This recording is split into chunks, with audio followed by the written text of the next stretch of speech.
Hello, everyone. How's everyone doing? We're gonna be doing some more Marlin today because I know folks have been missing the Marlin content. But Olympia is also pretty fun, so I've been toying around with that deck on the side. But yeah, no really crazy. I guess there are a couple crazy changes kind of recently to the deck. So there's actually been kind of like a move to try to cut Sift for more utility blues, which I think is reasonable. I feel like the New Horizons plan is like kind of getting mildly worse, but it's like still fine to a lot of decks. I feel like you just don't need to like build around it as hard. So that's why I think like Burdens has been making an appearance to kind of help deal with like a little bit more react heavy decks. I think Nate's been on like triple Burdens. I want to try to do like one tip, two Burdens, and try to like because I still like miss having like a one up tip in the list. I think it's pretty strong. For sideboard, I'm also trying some of the things that Nate's been doing, although like a little bit different ratios. I think in Nate's list he's doing like tip the barkeep like over here in the blues and like 2-drop anchors, 3 battering bolts. I'm gonna do like a 2-2-2 split because I feel like that feels potentially good. But yeah, we're gonna be trying some things today. No real plans for the stream, but I wanted to kind of practice into like the new warriors and stuff. And I kind of do think that this deck is maybe just better Olympia, but too early to tell. Maybe. Oh wait. Oh no, I'm not playing Olympia. Hold on. Maybe it's too early to tell if this deck is just better Olympia, but I kind of feel like it is slightly better Olympia. I don't know. It feels a little bit more compelling than Olympia right now. We will see. Wait, where's the free weapon? That's true. I guess like Olympia does get the free weapon, but like, it's not like exactly free. There is like kind of a cost to it. I don't know.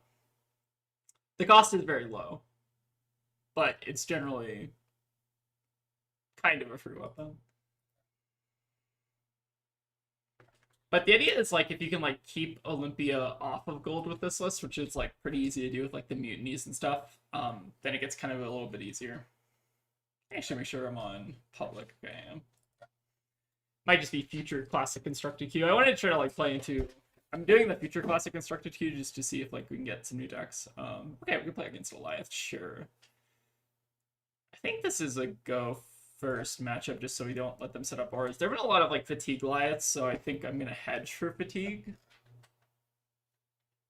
Drop is not super compelling. Mutiny is not super compelling. I think we can probably just run the main 60 like this. Although a tie is like also not great. Maybe we edge like 61 with a battering bolt. It seems kind of fun. Let's try it. Alright, looks like they are fat decking at the bare minimum. They might actually be on like full fatigue here. So we gotta be like a little bit careful, but I will still just like send damage at them turn 1. Not bad start. I think I'm actually supposed to like I'm either sending 14 here or I'm sending 10. I feel like 10 with the arsenal is better than 14. So maybe in this case we just discard the sunken, which is like a little painful but fine. I think given that they are kind of presenting to be more of a fatigue deck, then it's a little bit more important to just send something every turn, even if you're not like sending like maximum damage necessarily. But I like the start. 10 damage plus we get to keep a pretty good arsenal. I'm also kind of glad I hedged. 65 Lyeth is definitely like a little scary. You do actually have to play around some kind of annoying cards in this matchup. I think what is that card? The card that like prevents you from like drawing. I forget. They can like pay. Someone remind me of that in chat. Okay, Blessing of Serenity is all sure. So we're still getting like 3 cards out of them for our 2-ish cards. It's not too bad. But yeah, Quiver's going to do a lot of work in this matchup. The nice part is I guess they don't have an aura end a turn as well. So someone remind me of that like yellow. Hold on, I can just like find it. What is that card called? Reviled. Oh, I think it's just Lyeth's Charm, isn't that? Or Liar's Lyeth or Charm. Hold on, let me search Charm. Liar's Charm. Okay, so it's not Lyeth's Charm, it's Liar's Charm. Okay, gotcha. Sure. Alright, very defensive deck, though. We will see how this turns out. Okay, escalate, sure. At least kind of the nice part about this deck is it really doesn't present that much damage. We just gotta make sure to like sequence our turns correctly. Try not to get blown out too bad. Oh, actually, sorry. This is another important sequencing thing. We should actually activate cannon first so that they don't have the opportunity to potentially hit our blue. Now I get to turn over the Sunken. Hook and send in for a little bit of damage. I think generally you're not going to lose this matchup to like damage. It's more so like running out of cards in deck, I found. But I haven't played this in a while. Maybe there's been some new live technology that I don't know about.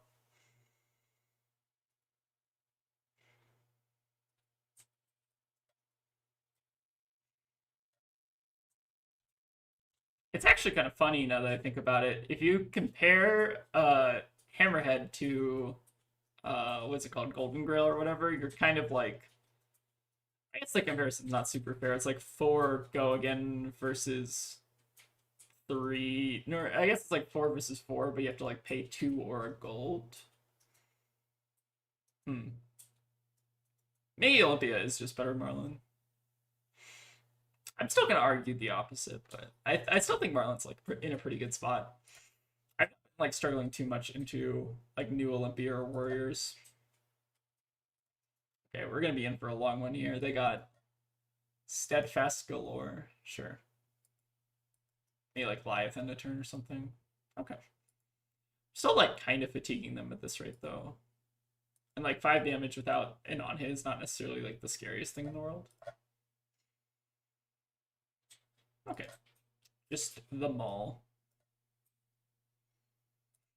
Alright, I think we're just gonna keep preserving our deck density here. So take functionally 8. But still okay. Make sure we activate our cannon as our first action just to play them around, leave them hanging. And I don't imagine this King Shark is connecting, but it's still probably fine. Them showing us the attention grabbers is also a bit interesting. It means they're on like some number of, or maybe it's just they'll leave them hangings.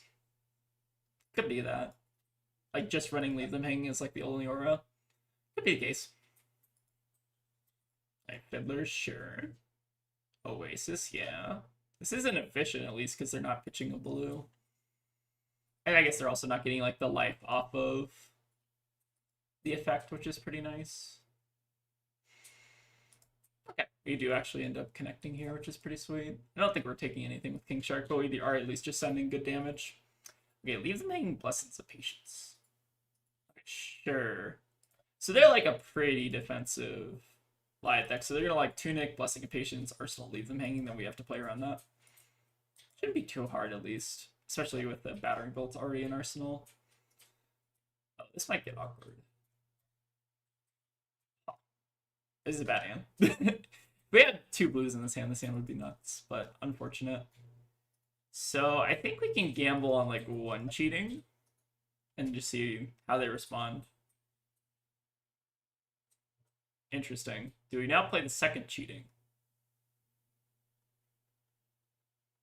Feels bad, but I don't really see like a better choice. Maybe the better choice is like discard the cheating, but that's also like anti-fatigue value. So the gamble that we can take here is they hit the 50-50, then we have to like pull Tunic to pitch the King Shark, and then we Arsenal this. Alternatively, we can not play this and then just send 9 with the idea that we discard the cheating anyways. But then we're like kind of losing out on damage. I think it's risky because if they hit the 50-50, it's like definitely pretty bad for us, but I'm gonna go for it. Unless they have like double leave them hanging, that would be pretty bad. Their foot base is just strictly worse Ironhead legs, right? Because you can't block it into T-Bone or Palantir or whatever. That is true. Interesting. Oh, they did have the double leave them. Okay, we got wrecked. Sure. Alright, mildly greedy. Okay. If we got owned by double even hanging, I don't feel like that bad about that. Thing is, I guess we knew about one of them, so like maybe it was worth it to not go for it. That's okay. Still like kind of stand by that decision. Maybe not. We'll see. At least they don't like get the attention grabbers value. Although I guess they still have like one in the deck. And then we can like tip, tunic, do that. At least this playline makes their arms fake. Yeah. What do they want to do? They want to respond to this? Sure. Okay, the third leave the main. Huh. Well, now I almost don't want to attack. Because then they're going to line up all three of these. Kind of a funny game. Sure. Interesting. I think we just got owned. But this isn't, like, necessarily game. It's pretty bad for us, but, like, we can, like, block out maybe a little bit. This has been an interesting first game. Triple leave them hanging in 3 turns is definitely something. Like, I almost assuredly they're... Okay, they're not going to give attention grabbers. Oh, because their entire hand... Oh, okay. That makes sense. Well, at least we get mine. What is going on? Okay, sorry, this game is, like, throwing me off so bad. They're not swinging at us because the battering bolt would have owned them? Fascinating. I think I'm, like, happy with this. Obviously. Well, now we don't have to play around leave them hanging the rest of the game, which is kind of nice. Okay, so remember that we do have to preserve as much card density in this matchup as possible, so I'm not even going to port side here, just because I'm trying to preserve every block card in our deck, ideally. That's one of the things that I feel like I've learned a little bit more, like, playing into more fatigue lately, is, like, it kind of feels like a trap sometimes to port side. Like, I kind of just want this card to, like, give me 3 value as opposed to, like, a theoretical 6 value if you count, like, gold as a Goldfin Harpoon or, like, I don't know. There's, like, merits to trying to go for the hook, but there's also, like, a lot of risk in the late game. I tend to think it's, like, not actually all that worth it. This has been a funny first game, though. I don't know. I'm still, like, kind of having a good time because they didn't, like, just triple leave them hanging me. LOL, GG. But maybe that one turn where we went for the battering bolt, we shouldn't have gotten greedy and just should have, like, played around the double leave them. Maybe that was the move. Alright, pitching Fearless, sure. Oasis, sure. Like, we'll at least get the 1 point of value out of that. Okay, drag down, fine. Maybe just want to hold the Oasis also.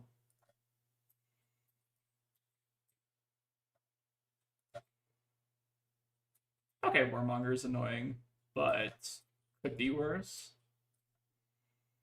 The nice part about Warmongers is technically -1 card. That being said, we don't get to activate Cannon for a turn, which is obviously rough. Oh, they're not even... Oh, I guess they want to cash in the leave them. I guess that makes sense, sure. That's fine. So we can, like, give them a little bit of value here. I almost, like, want to just develop out this Tip the Barkeep.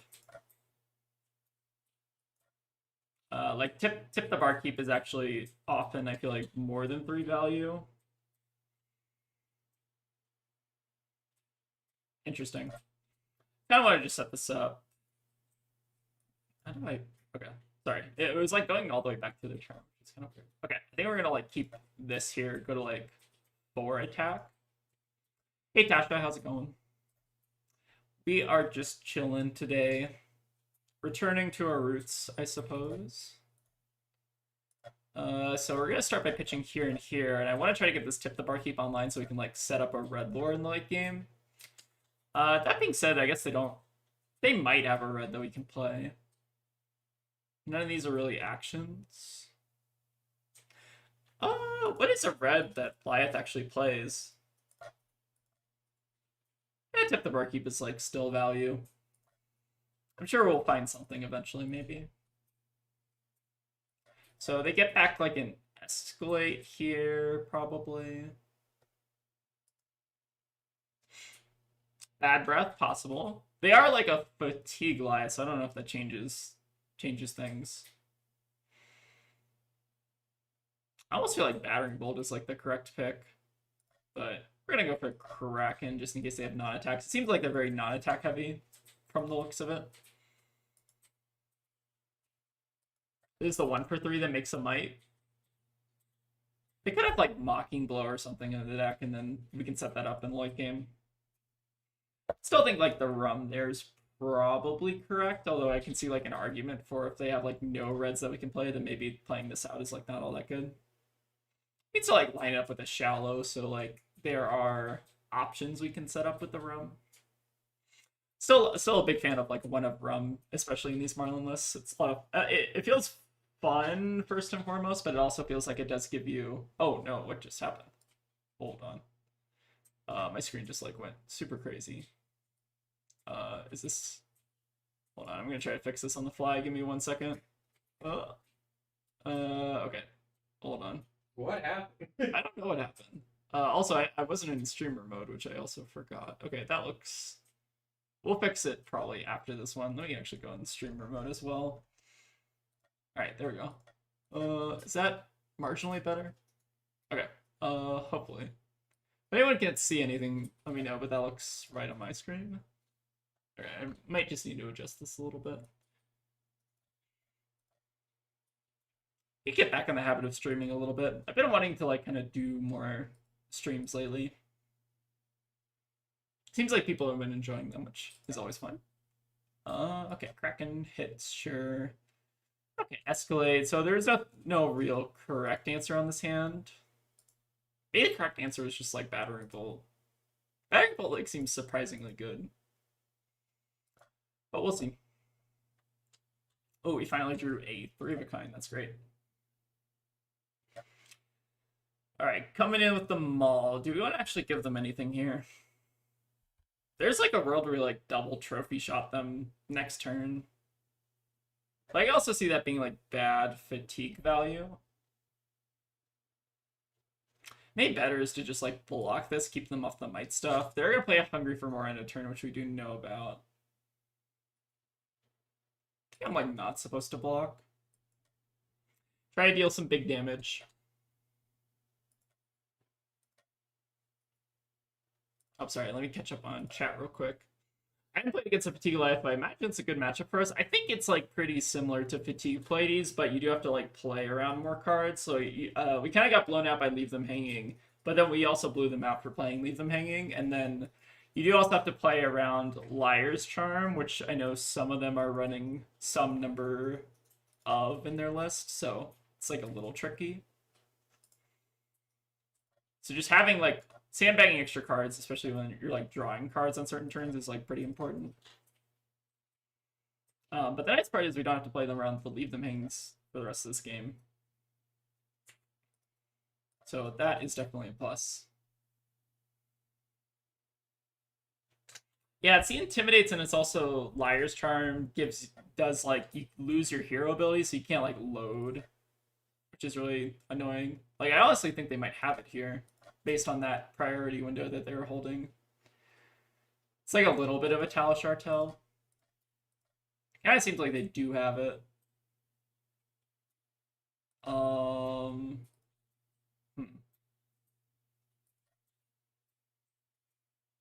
So we could still like go for this. I feel like if they are representing it, then it was probably better to not try to do this. But this still seems like fine. What do we want to send here? I guess we can like try to gamble for their arsenal and then like save the Kraken for next turn maybe. Don't feel like particularly strongly about this. I think for the most part this like doesn't matter because I don't think either of these are hitting anything. So these are basically like kind of the same. I guess we're saying like 1 less damage this turn to try to send 1 more damage this turn, but don't think it really matters. think we are doing pretty good on fatigue. We do have 4 cards in pitch. Ignoring the life totals here, we have 4 cards in pitch, so we're at 40 to their some number of cards. Heads up, I'll be deploying an update in about 10 minutes. I'll break all games in progress. You'll need to start a new game once it goes live. Okay, no worries. We will try to intuit, I guess, where this game goes, but that's okay. I'm not particularly attached to playing into the Fatigue Goliath. I think we're actually, like, probably still winning this anyways. Like, we're in a really good spot right now, but I could definitely see the tides turning depending on what they draw. But thanks for the warning, Aegis Sworn. Okay. The Grabbers and the Rampart, sure. See if they have an arsenal. Okay, Peace of Mind, sure. Oh yeah, may I knew about this Oasis. I think I probably did know about this Oasis. That's okay though. Still like forcing them to play it, which could be valuable. Another Peace of Mind, sure. Okay, funny. We're still getting one over here. Okay, I still connect and get 2 gold. That's really good for us. Kind of surprised they like didn't give us Skull Cap or something there. But I will not complain about two free gold. Pretty good. I guess maybe that's like an argument for sending Kraken, is that since both the on-hits don't matter, sending like 1 extra damage is maybe more impactful. We will see. I'm glad we didn't really necessarily get punished for it, is the nice part. I think I'm like fine giving them 1 card here. Deny the might value. I think I want to make sure I'm like winning this game on damage before I'm winning on fatigue. But we're in a good spot still. We are ahead on tempo, which is the most important part here. Then we just get to set up this shallow water and arsenal, which is also great.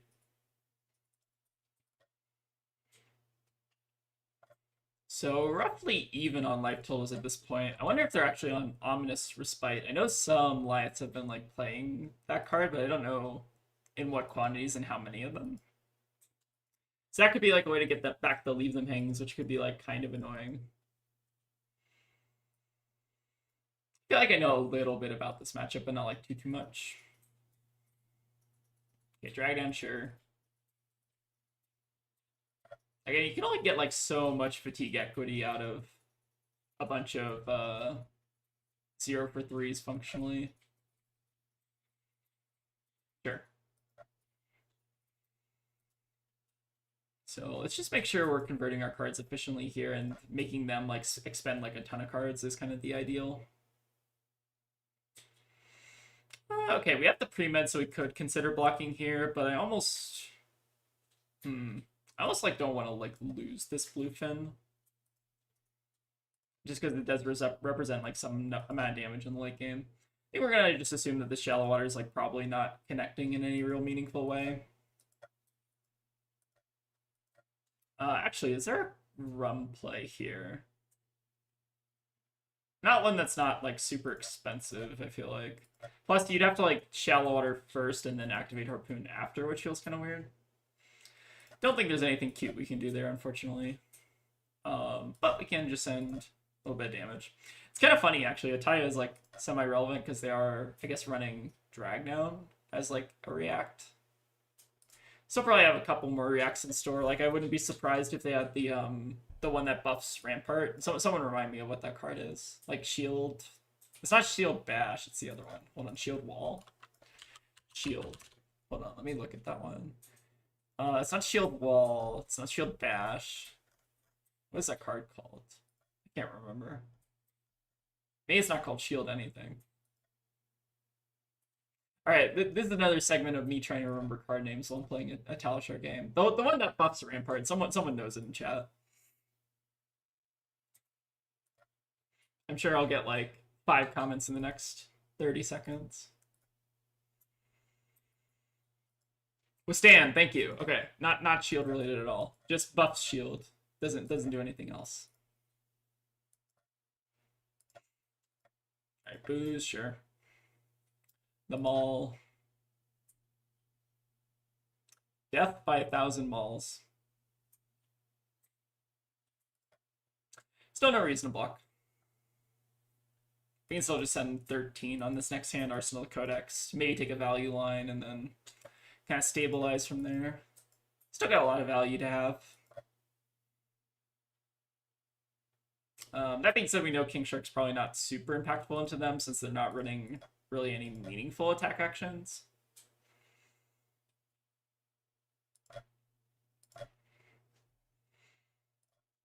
But this is always good practice. Practicing into the fatigue pile, even if it's like a non-standard fatigue pile. I guess it's like pretty similar math.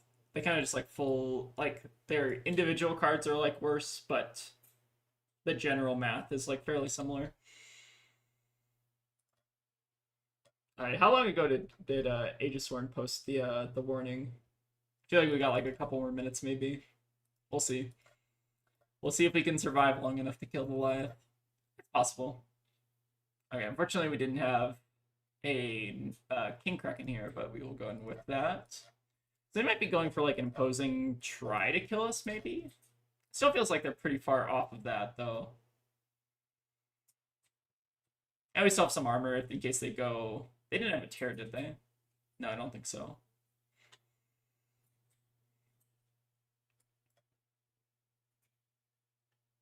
Huh. Not sure what they want to go for. We will see.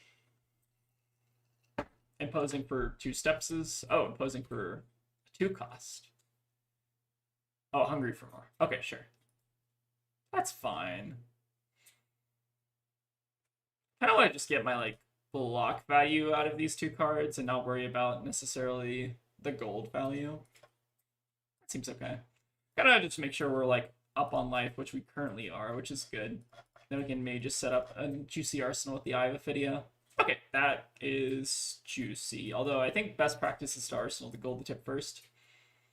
I want to make a joke about Olympia being a weird Marlin, but it's actually just Marlin. I think that's, like, kind of true. They're very similar in terms of, like, the value proposition. I feel like Olympia is maybe just, like, slightly less disruptive than Marlin. Like, similar numbers, I think, but different kind of game plans, I guess. They are remarkably similar. Like, when I was playing Olympia on, I think, the last video or the last stream, I did feel like very similar play patterns to Marlin, where you, like, manage your gold. But, like, Olympia's gold is, like, kind of better than Marlin's if you think about it, because, like, Olympia can, like, use the gold for, like, direct 2 resources off of his weapon. So, like, there is a very strong reason to want to try to play Olympia. Like, he just converts gold way better than Marlin can, because, like, each of our gold kind of converts for, like, 1-ish value plus whatever the nebulous value of, like, a reload is. Okay, Sigil, sure. The nice part is they're still, like, losing value on these mites next turn unless they want to, like, pitch Sigil. Oh my god, they're going to pitch Sigil, sure. Oh no, they're pitching for Blessing. Okay, that's more reasonable, I suppose. Sure.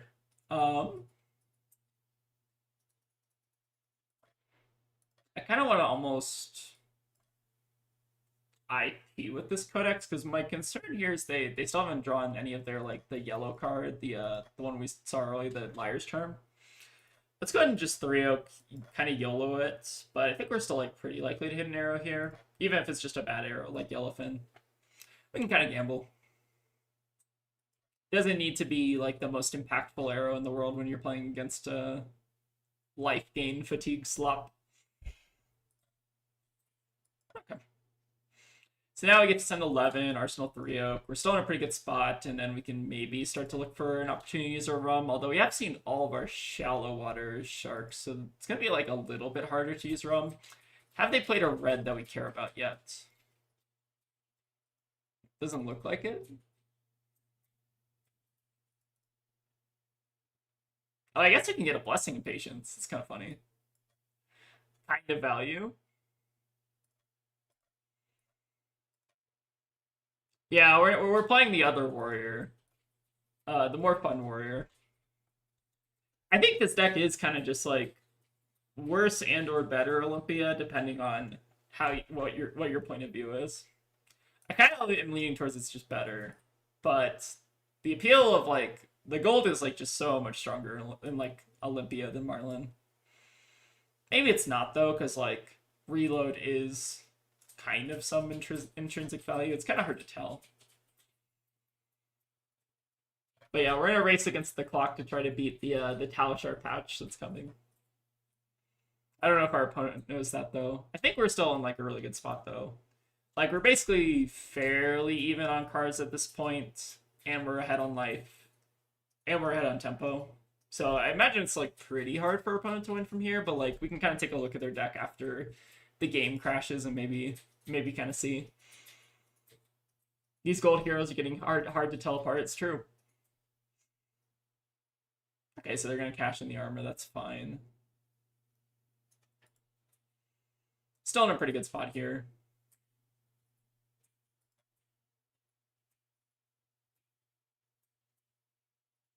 Getting defensive tools with gold is something I'm low-key jealous of, but we get offensive tools. So like I feel like Olympia, yeah, I think that's like maybe a good way to view it. Is like Olympia, the initial gold that you crack in Olympia is like a lot stronger because you can basically spend it for like 2 resources to get like 3 damage. Like you can basically spend the gold to like offset the cost of things you're playing, which basically turns each gold into like almost either a pseudo e-pot or like directly into 2 damage in the case of like all in or whatever.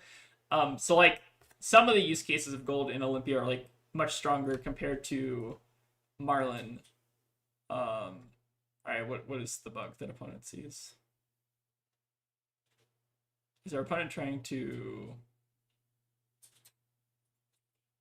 1, 2? All right, how much should our opponent be blocking here? I see. So this is 3. Did he pay for jugs? Maybe jugs are maybe jugs are broken or broken. I don't know. I haven't played with Toby jugs. I'm sorry, opponent. I don't know. But yes, theoretically they should be blocking 5 unless I'm. Whoa. Okay. Oh, the update's breaking things. That's why. Okay, gotcha. Sorry. Let me inform our opponent. There's a Talishar patch, so it's breaking the game. By the way, GG's. Okay. So let's go ahead and concede this one, but I kind of want to look at their deck and see like where we would have ended up. That's okay though. I feel like almost got to a resolution of that game. They'd have the war. I don't think they were winning from that point, if I'm being honest, because like they aren't actually on the withstands, which I feel like are a lot more impactful deck wise. Play marathon while stream. I don't know about that. A little cringe. We can see. I think Talshar, hold on, should be back in like a second, I assume, right? If we go to main menu. It might take a minute or 2 to get back here, but that's okay. See if we can like make a new lobby. I don't know how long it's down for. Let me actually check the Talshar Discord. Maybe that's a better way to actually answer this question. Let's see, general. It'll fix itself if you start a new game.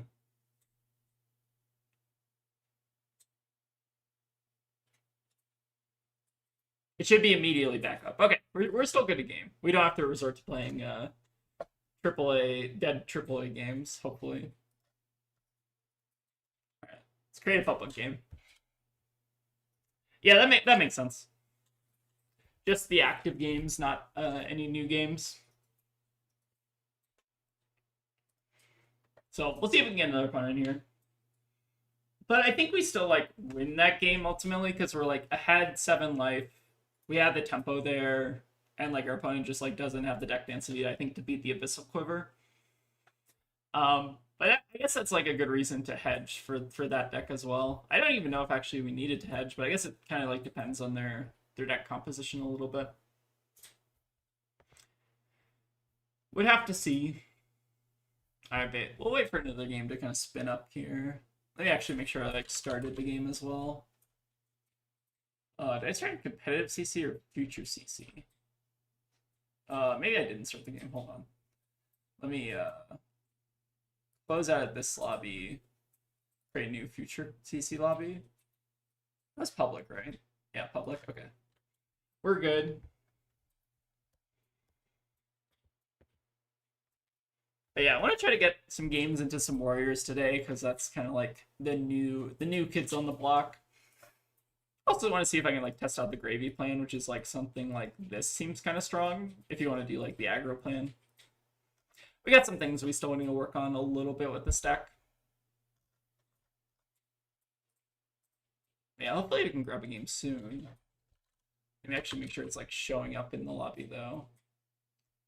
Why is it like not show? Hold on, maybe I need to like log out entirely. Give me 1 second. Log out. Let me like log back in. Okay, let me like recreate the lobby because something like set it from public. It seems like it's like not showing up. Interesting. Let me see if it's like showing up now. This is how I check, by the way. Huh. Wait, why is this broken? Or why is it not working for me? Because normally what should happen is the lobby should like pop up here after. Maybe I'm doing it too fast. Maybe not. Huh, something's weird. 2 burns, 1 tip is fun for the flex swap blues. That was the idea. I think I like the 1 tip, just kind of like in the list. Let me actually maybe try like not future CCQ, maybe do like competitive CC and see if that fixes it. Something's still like a little weird. It might be that game now. Okay, so we'll give it a second. We'll do like 1 game of competitive CC because I think maybe the future CCQ wasn't getting picked up or something. It was weird. See if we can grab another game here in a sec. 1881661. Let's see if that one's no, it's still not showing up. Okay, something's something's weird.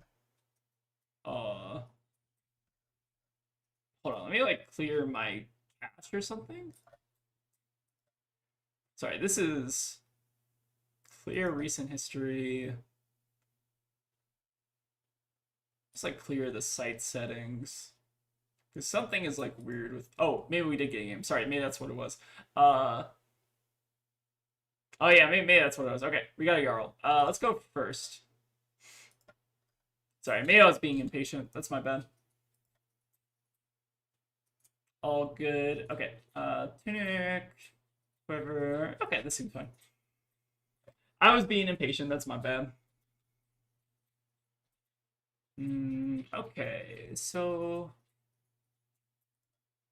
let's start with a quiver here. Okay, they're on glacial horns. Interesting.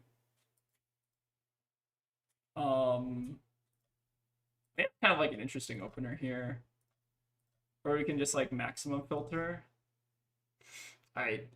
Yeah, did get a little bit punished unfortunately by not having a quiver target, but at least we get to like Arsenal port side, which is fine. It's kind of like a weird opener, but I kind of at least stick by it to some extent.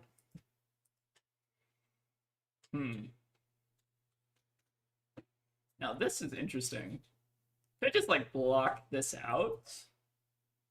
So they're on more of like an ice Jarl. If they go for like a pummel, then we're like kind of fine with this. If they don't go for a pummel, we're also kind of fine. Yeah, that was kind of a funny opening hand. I think what I'm going to do is just like block this out and try to just set double Arsenal and not worry about sending much here. So that being said, we are down like 6 cards, so if they were more Fatigue Jarl, I think we'd definitely be in a little bit of trouble. The funny part about Glacial Horns is it's not actually freezing both cards in my arsenal, which is kind of hilarious. So this is funny. We've been seeing some weird hands this game. Okay, Snow Under Fuse. Do I care about this? So they're not... I have no idea what's going on in this game. We're getting Glacial Horned. Crazy. Alright, they're fusing that. The Winner's Bite. They could potentially have a pummel. which would be concerning. But we do have like Tunic coming up for that, so like maybe we're not that concerned. Funny part is like if Big Game Trophy Shot draws a blue, then we don't have to worry about this. I think we're just gonna like say show me the pummel. If they don't have the pummel, this hand like still kind of works, I think. We just have to get a little lucky. Alright, so we start by activating Marlin. Then we Trophy Shot, hope to draw blue. If you don't draw blue, red is still a fine steel state. It's only, even yellow is actually reasonably fine. Okay, we drew the Kraken, which is like probably the most annoying draw, but still acceptable. So now we can just do like this and then play Codex out.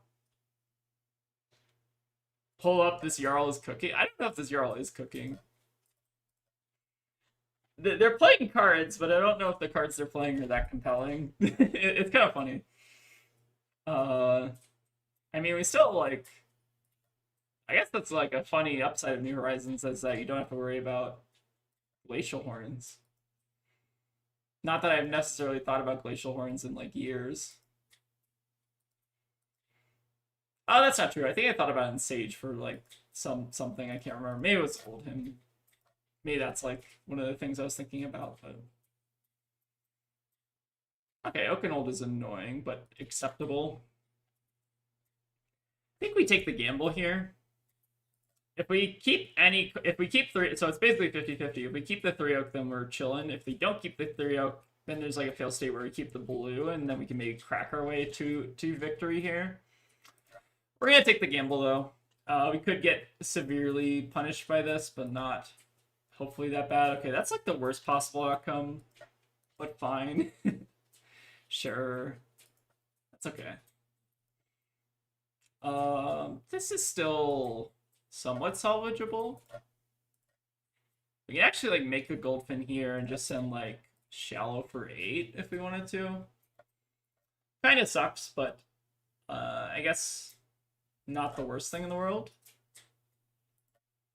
Oh yeah, Lexi, I think I was like also playing it. Yeah, Lexi uses Glacial Horn as well. Alright, well, we'll send Humble 8 damage here. Unfortunate Oakenold RNG, but that's the way it works sometimes. What did they fuse with last turn? I wasn't paying attention. They double fuse or single fuse? It's double fuse with Winter's Bite and Everbloom. Okay. Probably gotta pay a little bit more attention, but that's okay. A double Ponder is still pretty sweet here. I think we're still in a pretty alright spot. I think we just need to like dodge Pummel at this point, and then we're like kind of just chilling. Winter's Bite is annoying, but could be worse. So let's go ahead and just pay with like Tipple here.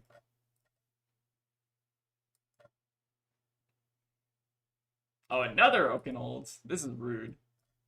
Oh, hold on. Also, like Microsoft just started my computer. Oh. Give me 1 second. I've never wanted to actually start Microsoft Copilot. How do I turn that off? Isn't it like the AI thing? Hold on. Can I like close you, or are you gonna like just stay on the computer? Okay, apparently Copilot is staying on the computer forever. Lovely. Alright, so he blocks 3, takes 6, Time Walk. Hope to not get Time Walk next turn would be the ideal. Back-to-back Okens are pretty good, but this is how like normally you lose into Jarl. At least the nice part is they might not be on... that's not true. They could still be on Felling. Oh, imposing, me grabbing like CLF or something. Why are you playing Blizzard? Okay. Interesting. Opponent is cooking some stuff here. Insidious Chill. Okay, they are cooking actually, never mind. That's actually kind of swag. Insidious Chill Jarl. Actually, hold on. They did just pitch 2 Blizzards. I'm like halfway tempted to just like play out this Tipple. The Jarl is heckin' based, I know. Yeah, I kind of actually take that back. I think they are actually kind of cooking something here. Maybe. Fiddlers. What is this deck? Kind of hilarious. They're like an aggro Jarl with like fatigue cards in it. It's kind of funny. So we're gonna draw cards so that we can turn on the Golden Tip here. And then Shallow versus Bluefin. I feel like we're Bluefin gaming. Plus, there's an argument for like keeping this face up for a while, just like threaten their arsenal constantly. I feel like it makes it more annoying, and I feel like I'm more incentivized to want to send Bluefin when they have like this kind of setup. Insidious Chill is pretty sick. Our opponent is kind of cooking something here, I have to admit. Channel the Skybreaker. Okay, I have no idea. Okay, sure. Kind of hilarious. What does that mean for me? I don't know. Sprout Strength into Frostfang? Okay, sure. This is like the most fascinating Jarl deck I think I've ever seen. So we can take 8 here. You strategically dodge Bluefin by drawing no blues. This game is about to run away from them, unfortunately. I hope so. So what do we do here? We just take the 8. They are still root bound. We send King Shark. So we discard this. Set up the Codex. That's good. Sick of your Earl deck. Alright, so we're gonna discard the King Shark here, but that's fine. I'm like halfway tempted to gamble here on the gold, but it's like a little greedy. I think this is like a reasonable spot where popping gold is correct, but I think that King Shark alone should hopefully do it here, especially when we know they have a root bound, so like we just get to potentially eat their fuse card here. Like I don't know if we necessarily need to like gamble on Catch of the Day. I think if I was feeling more confident, I would maybe try to gamble there, but it still definitely feels a bit weird. So I think they are still unfelling for what it's worth, by the way. Okay, double root bound.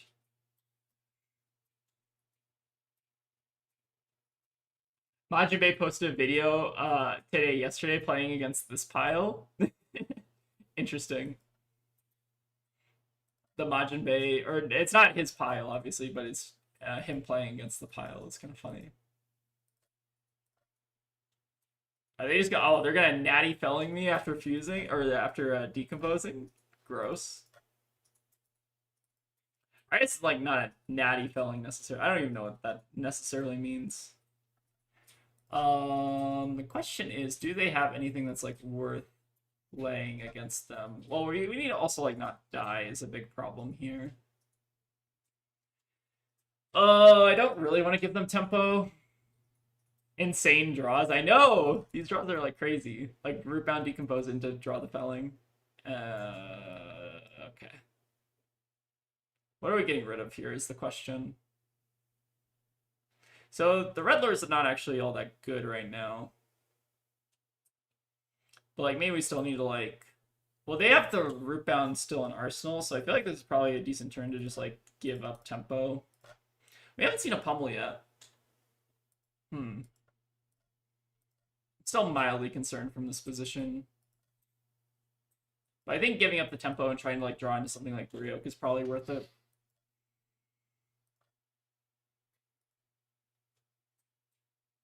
Alright, another Insidious Chill. Hate to avoid discarding, sure.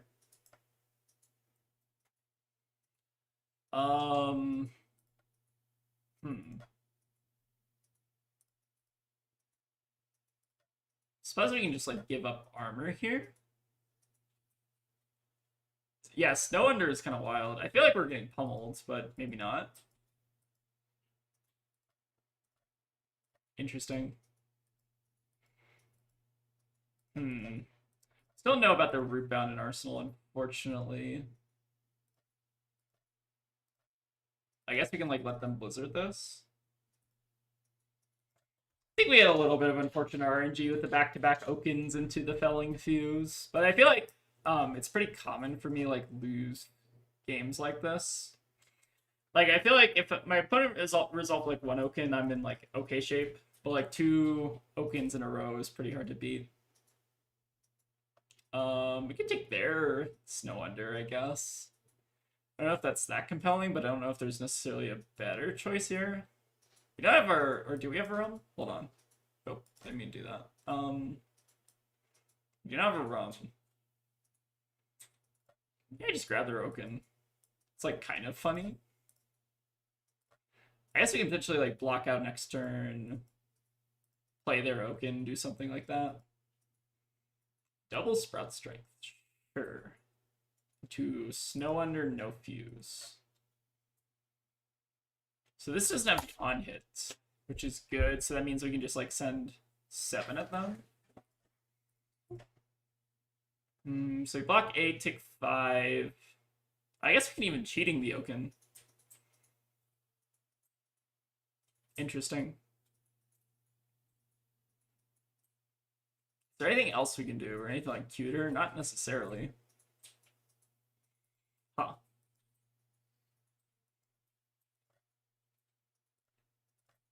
Well, I guess we get to cast our own Okanold, which is kind of funny. They do have to like at least give me a card here or they die. Okay, that's good. I mean, for what it's worth, we still do have most of our armor. So if they do go for like a Terror Center or something, we can still cover that. Okay, there's the Rootbound Shearer. So 3-card Jarl hand. Mildly scary.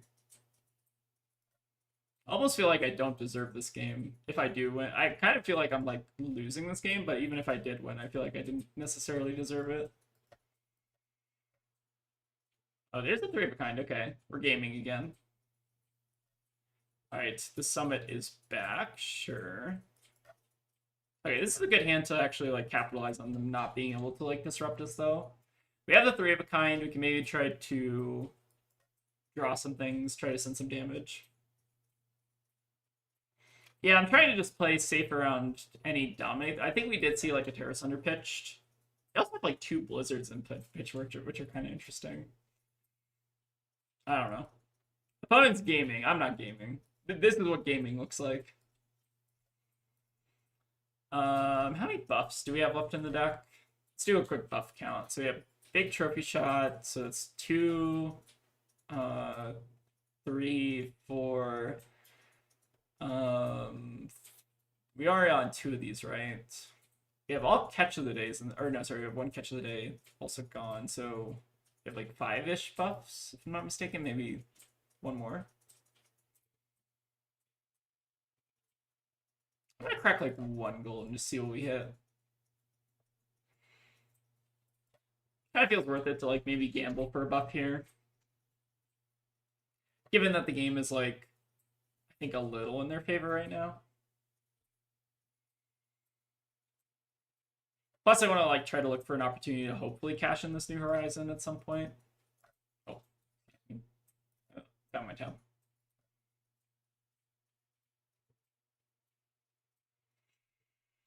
They cannot channel Bleak Expanse me at instant speed, which is also kind of funny. Tip the Barkeep. I think I'm not supposed to gamble on this because I probably will need it as pitch. Yeah, I think this worked out fine. Oh, we do have a tie on this as well. It's like not too bad. Maybe I should go 1 deeper. I was 1 off the cheating. Unfortunate. Since we're getting to the point where Hook might not matter and Hook is like kind of a fake on hit on this attack, I think I'm just gonna like throw it here. Because I don't think they necessarily want to try to block this out unless their hand demands that they convert it like that.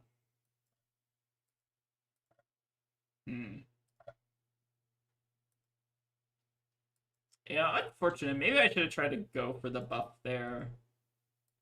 We were like the diamond meme. We're like one buff off greatness or 1 draw off greatness. Okay, they deal with the Blizzard Fuse, sure. So can we actually block this? I think we can, right? Wait a minute, this is Marlin, not Olympia. We're playing the better the better Olympia. Okay, so we're gonna pay 2. I guess we can like pay with the trophy shot here. And then sorry, what did they fuse with the blizzard? Which we don't particularly care about. So we do need to cover this. Which means we have to give up Tunic. So this will put us to exactly 1. And then we try to kill them. Am I doing my math right? Seems correct. We'll turn over our gold tip here. Trying to think if there's any way that they can like kill. They'd have to play like channel Mount Eisen or whatever, right? So cheating, crack a bit of gold. Crack. I think we can crack like 2 more gold here. Kraken is a bad draw. Now we have to decide whether or not we want to make a gold fin, which I think we do, and then we gamble on the blue up the top. Okay, that's good. So now we get to send 12, refresh the gold. Hope they can't block. I mean, we've seen 2 root bounds, 3 root bounds. They still have Fiddler Screen in the deck. If they channel Mount Eisen, oh yeah, we do have Quiver out. That's true. We can like Quiver in response to channel Mount Eisen and then potentially win the game that way. That is a good call out, Tasha. That's like something that could reasonably happen in this game given their deck. This is so funny. Oh no, not the pulse. Okay, sure. It's only giving me 1 more card. Unomas? Blizzard? Sure. I will pay 0. Do we get it? Okay, we got it. Cool. That was a cool Jarl deck. This is definitely like... This almost looks like the Armory deck. Like a slightly upgraded version of the Armory deck. I still don't get the Blizzards into me necessarily, but... I don't know. Maybe they're cooking something. Maybe I have no idea. But that was like surprising. I guess like the real key takeaway is like if you get by 2 Oakenolds, the game's very close. But if you don't get hit by 2 Oakenolds, the game's like not very close. It happens. Back-to-back Okenold fuse comes for us all. Let me grab my deck again. All right, grab this here. Oh, we can play into a Hala. I wanted to try to catch this matchup on stream because I struggle like a little bit in this matchup. All right, Plan's going first. We want Honing Hood. Honing Hood also lets us run like Quiver, which is kind of nice. All right, give them a good luck, have fun. I like running Quiver just in case they are on like the fat stack Hala. And then what I've been doing into Hala is I've been doing like something like this where I run like 2 drop the anchors, and I think I cut the tip the barkeep. And just bring in like extra buffs and like go -1 on the battering bolt. I'm not gonna try this. The battering bolt going to 2 of is like a little bit of an experiment today. I very quickly might just realize I need a 3rd battering bolt. Oh, hold on. I forgot my stupid. Okay. I forgot my win the game helmet. That's unfortunate. Well, maybe they'll just present 12 and they'll be fine. I said I was selecting the Honing Hood and then didn't actually select the Honing Hood. That's my bad. You'd be surprised how often I do that. Not in paper, just on Talishar. But the nice part is here, we can still at least send some stuff, even though we mildly punted. That's okay. So I think we'll keep the yellow fin for Arsenal and just send 10 here. Try to refresh the gold.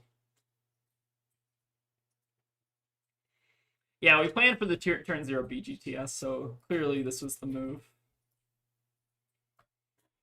Mild punt, but it's okay. Okay, they're playing Helm with Sharp Eye. What does this card do? Banish top card of your deck. You may play this comment chain, activate this ability only if you control an opponent 2 with power greater than twice its base. Interesting. Are they trying to do like some kind of like big combo turn or something? You may play it this combat chain. Interesting. Huh. I guess we'll see if that's good. It seems like it could be good. So this is 7 block currently, from the looks of it. Maybe less. They're going to be on the more aggro variant, looking at equipment loadout. That makes sense. Okay, so keeping a 5-card hand is a little scary, and I don't love arsenaling this Yellowfin, but that is the punishment, I suppose, for my hubris of not bringing Honing Hood. Okay, hold on. I need to read that card again. What does Beck and Steel do? I forget what it does when they have 2 counters. So Beck and Steel. So Beck and Steel says, when this hits, sharpen the sword, then if the attack has 3 or more +1/+1 counters, attack with it. Okay, so we do need to actually block on 2 counters, right? Is the heuristic. So in that case, I think we're just going to go ahead and give them some cards here. Yeah, this is almost assuredly Beck and Steel. I was just wondering if they could use it on 2. I know they can always use it on 3, which is like what I'm more used to, but just wanted to double check. So we're going to try to block out this turn. Do something a little like this first. I guess we could have also given like the 2 Sunken Treasures first. I don't think the sequencing particularly matters here. But it feels like a good opportunity to just kind of fold the hand and make some gold. Okay, Glint is annoying, but sure. They could also just like pump it and then send the back in. Or they could also like CNC me. And again, attack with sword that is sharpened, and you attack with this turn. Okay, well there's like no way to actually like block this out then.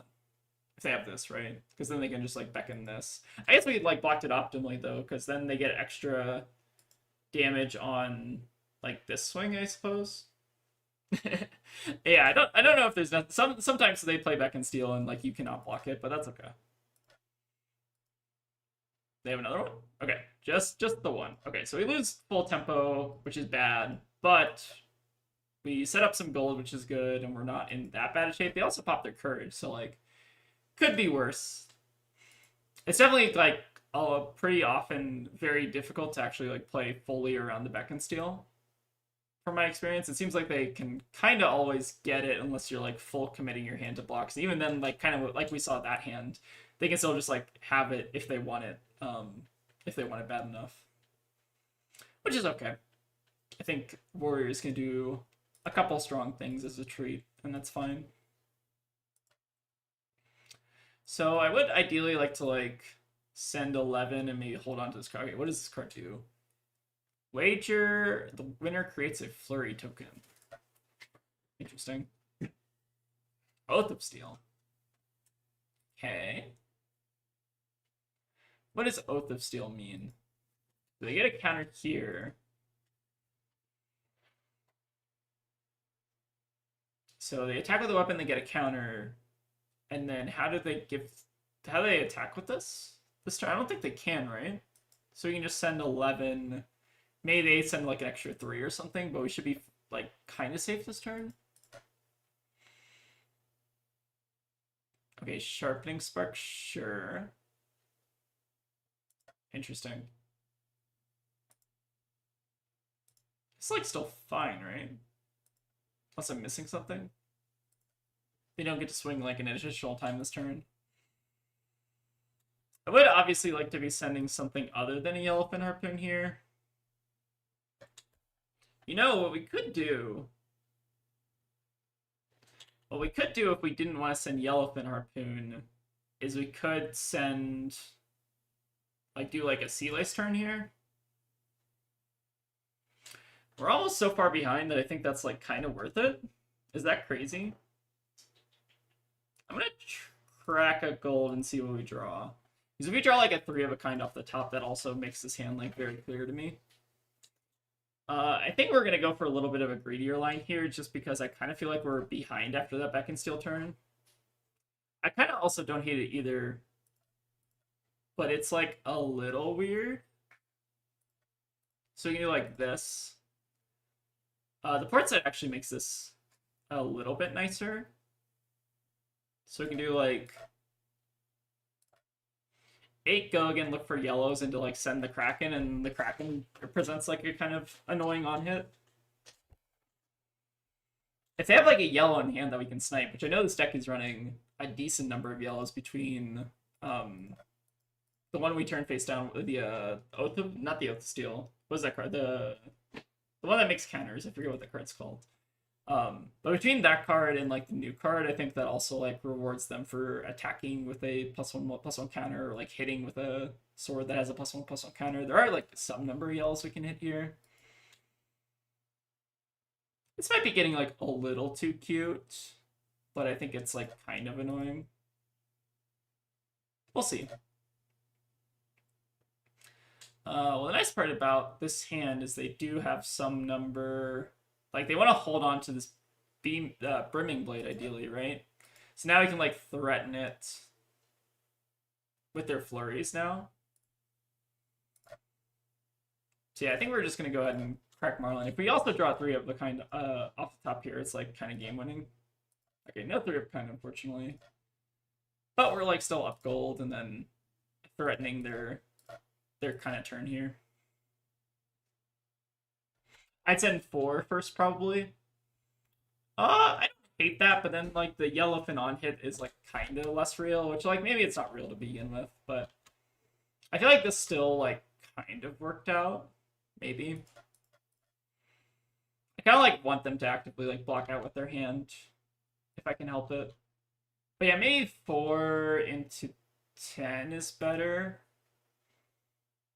I should think about that more. Pre-med is kind of an awkward draw, but we can hope to kind of bail out with a blue here, ideally. Right, blue draw is great. Love a good blue draw when you need it. Alright, so now I think we're cooking, especially if they want to like play out a bunch of flurries or like use their flurries this turn. The longer they go without not using flurries, the better off we generally are. I think there's like some merit to maybe hooking that, but feels mildly dangerous. I don't know. I think there's like a pretty compelling reason to hook that. Like this is exactly the kind of turn we need to kind of like turn the corner here. And for what it's worth, we're also like presenting the wrong headpiece here, so like kind of doing pretty well for not running our better headpiece.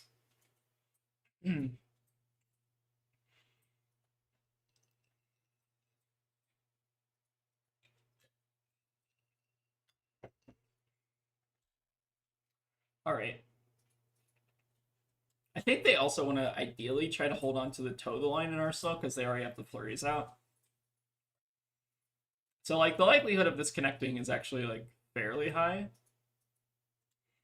I think I don't hate hooking this. All right, they use their toe. Okay, interesting. Oh, Edict of Steel. That was the card I was thinking of. Sure. Ooh, Swordmaster's Path, or do we want to take the... I suppose Swordmaster's Path in a vacuum is, like, kind of worse. Although it's scary still with, like, the rebrace, or how the fuck do you say this? The rebrace?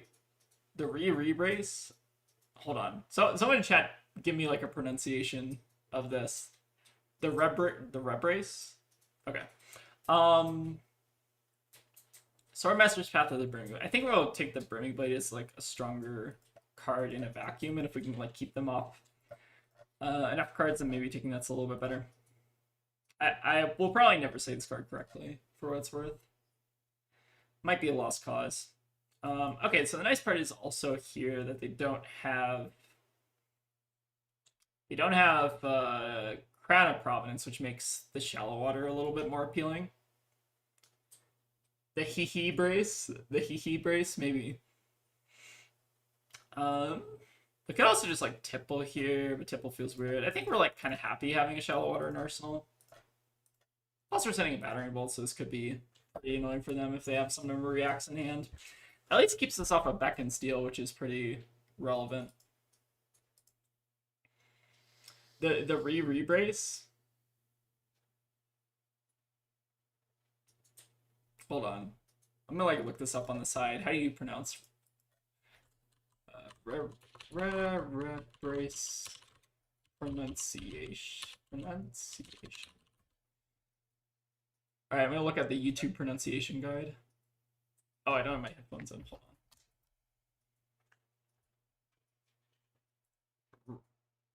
hold on. Okay, YouTube pronunciation. What is it? Re-brace. Okay, I think it is re-brace. I think you're right, Tasha. Interesting. I thought it was like not remembrance, but like reb brace or something like that. I don't know. I don't play against this card often enough, I feel like.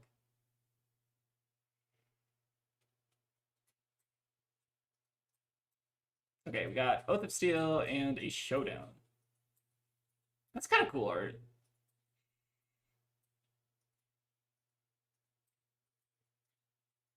I thought they were trolling. It's kind of funny. All right, Drawn to the Blade, Honed for Honor. Okay, so...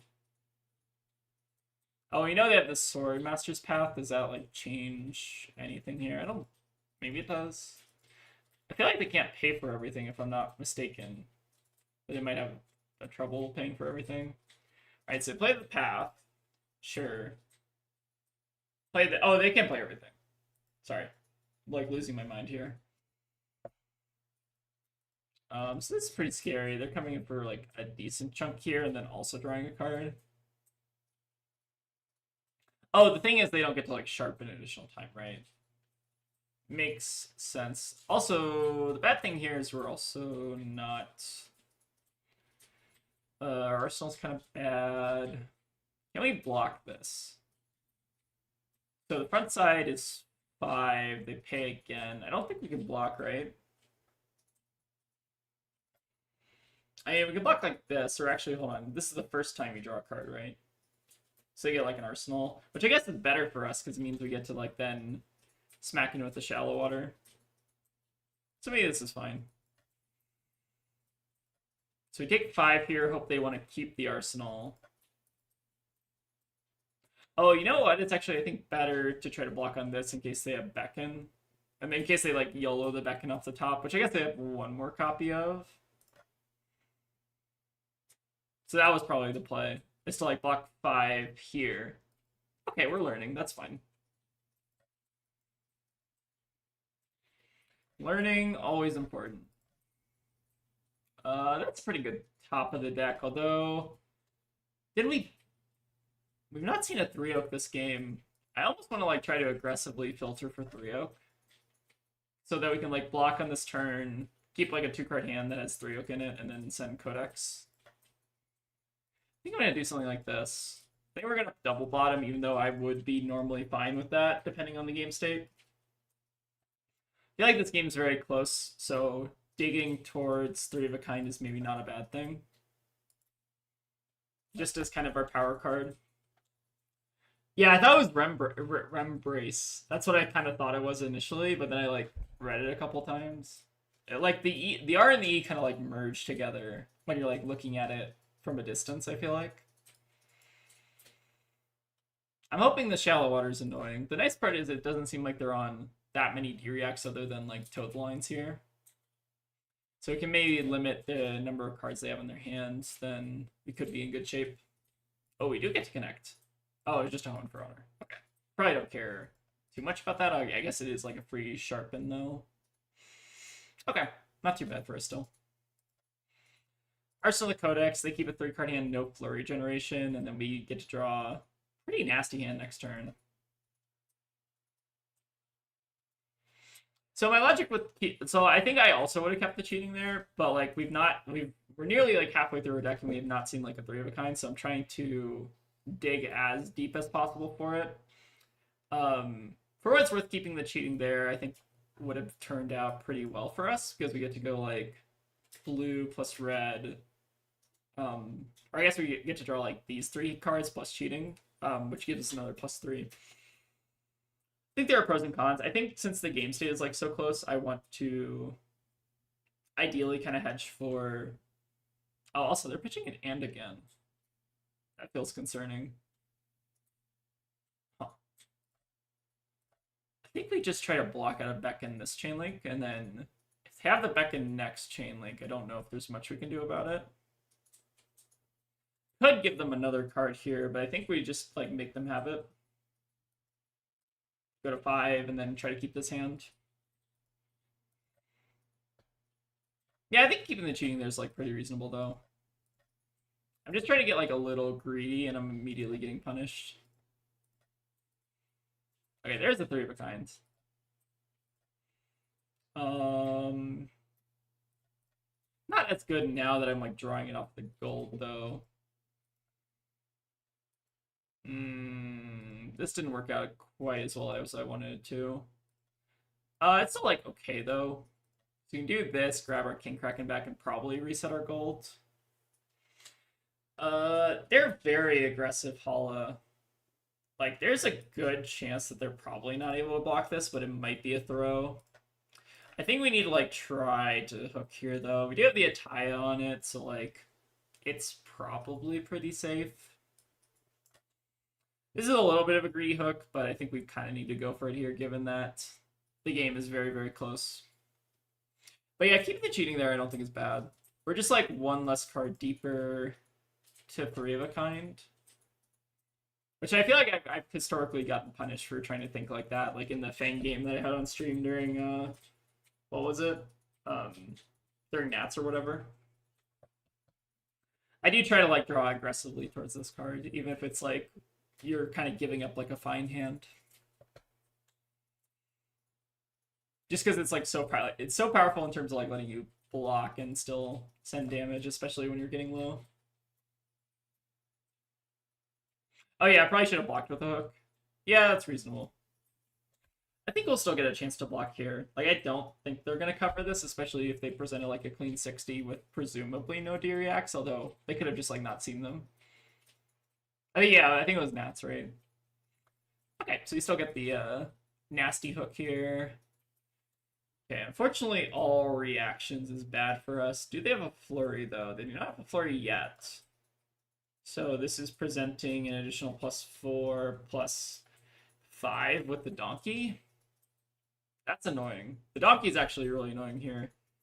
Oh, I mean, no, they're gonna pitch it, so it's not actually that annoying. The most annoying thing would be if they had a flurry generator in Arsenal. Okay. This is workable, I think. Oh, we got cheating. Okay. So we need to make sure we're not getting donkeyed here. Okay, so they're pitching the donkey, that's fine. So this is functionally coming in for, hold on, sharpening. This sharpening thing has to hit, right? Yes. So we can play around another donkey from Arsenal if we want to. I think we need to block like at least 6 on this. It looks like they're presenting 6 damage, but it could always present more somehow. I'm also worried about like Arsenal donkey, but I've not been keeping track of the pitch. Let's go ahead and give them. Oh, losing the 3-oak is going to be painful if they do have it. Losing the 3-oak is like actually game losing. So the donkey is gonna push this up to 3. Is like I think if they have it, they just win. We can give them like armor here. We could also, so if they do have the donkey, so we also need to play around like a 1 for 3 attack reaction, right? Which they might not run given the state of their hand. There's too many things to play around here. Which I guess is the appeal of warrior. I kind of feel like giving them 5. Maybe I need to like hold the C4 though. Maybe it's like this 5. Because we might need to like make another gold to make a gold fin. So theoretically they pump to 6. This also plays around a 1 for 3. Okay, I think this is the final answer. And then I'm gonna get donkeyed and it's gonna be hilarious. Kind of a funny blocking choice, but I think this is like what insulates us the most against random Arsenal donkey.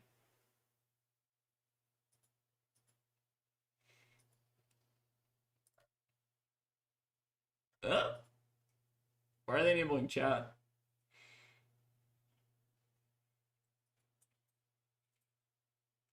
Are they gonna say get donkey nerd in chat? That'd be kind of funny.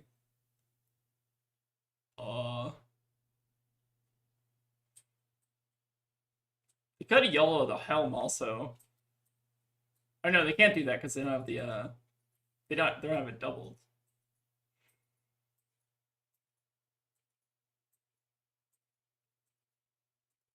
Uh, okay. So my opponent's asking if I undo to pitch a red. So my opponent wants to undo to pitch a red to fork with donkey. Or are we too far along here? Lol. No worries if so. Yeah, you've kind of seen my card at that point. If that's fine. So yeah, my opponent wants to like undo so they can keep the donkey and try to try to work with it.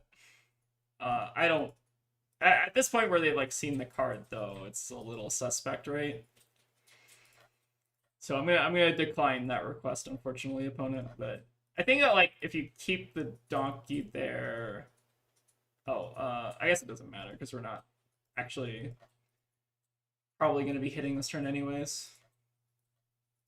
Sense of damage. A little too late to undo once you like know what the card is, unfortunately, and I spent like so much time blocking. I don't know. It's a little sus. It's okay though.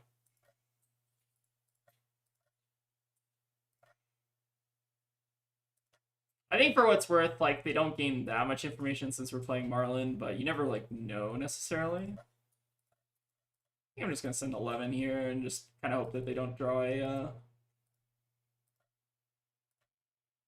very block heavy hand.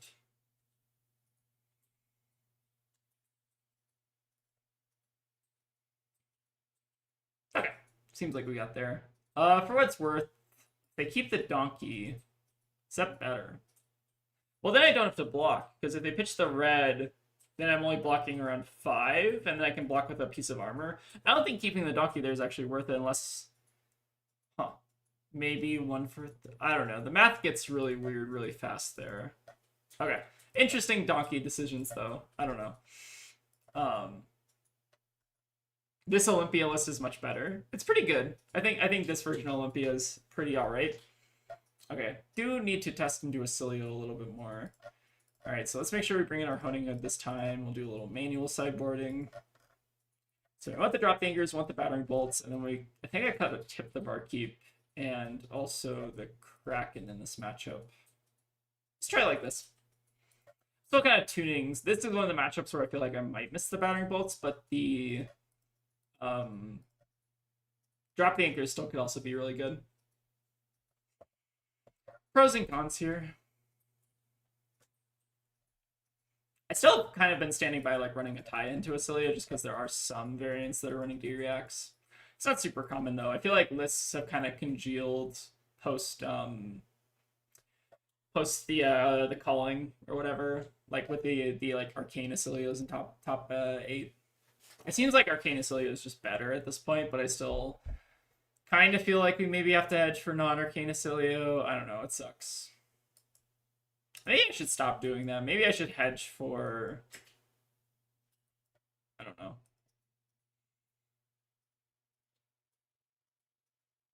Ooh, pre-med and DTA is interesting. I've just had DTA in the pre-med spot. So the idea is to be like super aggressive here. So just run as like many buffs as possible with the pre-meds. I think there's like some merit to it, although like this is still... A lot of my deck building is very theoretical, so I don't always get the most amount of practice in terms of... Huh, interesting. I think we are Honing Hood. So this is like a rare scenario where I think Honing Hood actually gives us quite a bit of value because we have the trophy shot here. Pre-med is like the best ranger card. You can't cut pre-med. You can definitely cut pre-med. Like there's a lot of pros and cons to pre-med. This is now a little bit awkward.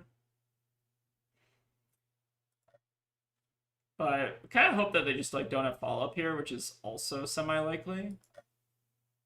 Kind of want to hold on to the blue and not get too greedy with drop the anchor, although I think there is some merit. Save the thought as well. Okay, sure.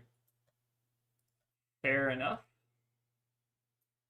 69 cards is very interesting, yes. Wait, why didn't they save the pot first and then couldn't they have bumped the Aether Flare by a bit? I don't know. Talishar doing Talishar things, sure. I guess the denizens of Talishar are doing Talishar things. It kind of seems like they do have messed up ratios based on their opener there. For what it's worth. Hmm. What do we think they pondered into? I'm willing to bet it's maybe not a react. Okay, why do they want to enable chat? I'm in danger? Are they in danger? Acilia being around and Fab being best of one game is so punishing. The Wraithways discussion on this was good. I have to go watch that. I normally don't watch their content, I'm being honest. But I think that is like very annoying. Like Acilia being one of the best decks and also presenting like two specific variants. I think I'm also gonna get greedy and hook this. If they punish me for hooking, maybe I deserve it. I don't know. This is kind of like a troll Talishar deck. Maybe I deserve to get punished if I do this, but we'll see. If it wasn't the it wasn't the Rantaways, it was you guys. Oh yeah, I think we did talk about that. But yeah, Cilia being the best deck and also presenting two very real variants that you have to like tech for differently is very gross. I'm kind of excited for this hero to be out of the format, if I'm being honest. I think Acilio has kind of served his time at this point. Give us the bodge. Sure. Alright, sync, sure. You got another 3 reacts. Could be. Anything is possible on Talishar. Okay, I'm glad we didn't get punished for the greedy hook there.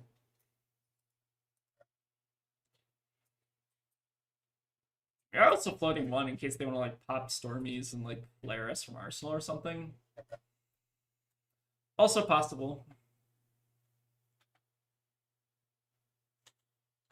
Echo Flash, sure. I am gonna go ahead and AB this because we don't necessarily know if there is gonna be follow-up at this point. We could get punished by Flare if they get to maybe pop Storm Strider, send Flare or whatever, but okay. So we do get like mildly punished for this, but this is still like kind of fine.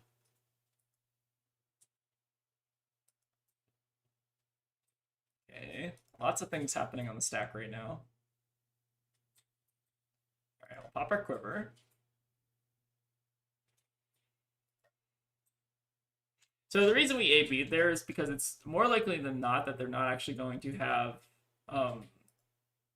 like they might not really necessarily want to pop Stormies there. Like if they're just like cycling the Echo Flash, then we're losing like 1 value. Still kind of stand by that. So it looks like they're on a very heavy number of D-Reacts, which is good to know. So we can go ahead and just send a Redfin here. Don't think I'm going to be hooking this one just because I think it's more likely than not that they can have 2 D-Reacts at this point, although they did pitch the Shelter that turn. So the nice part is we don't have to play like around Storm Striders for the rest of the game.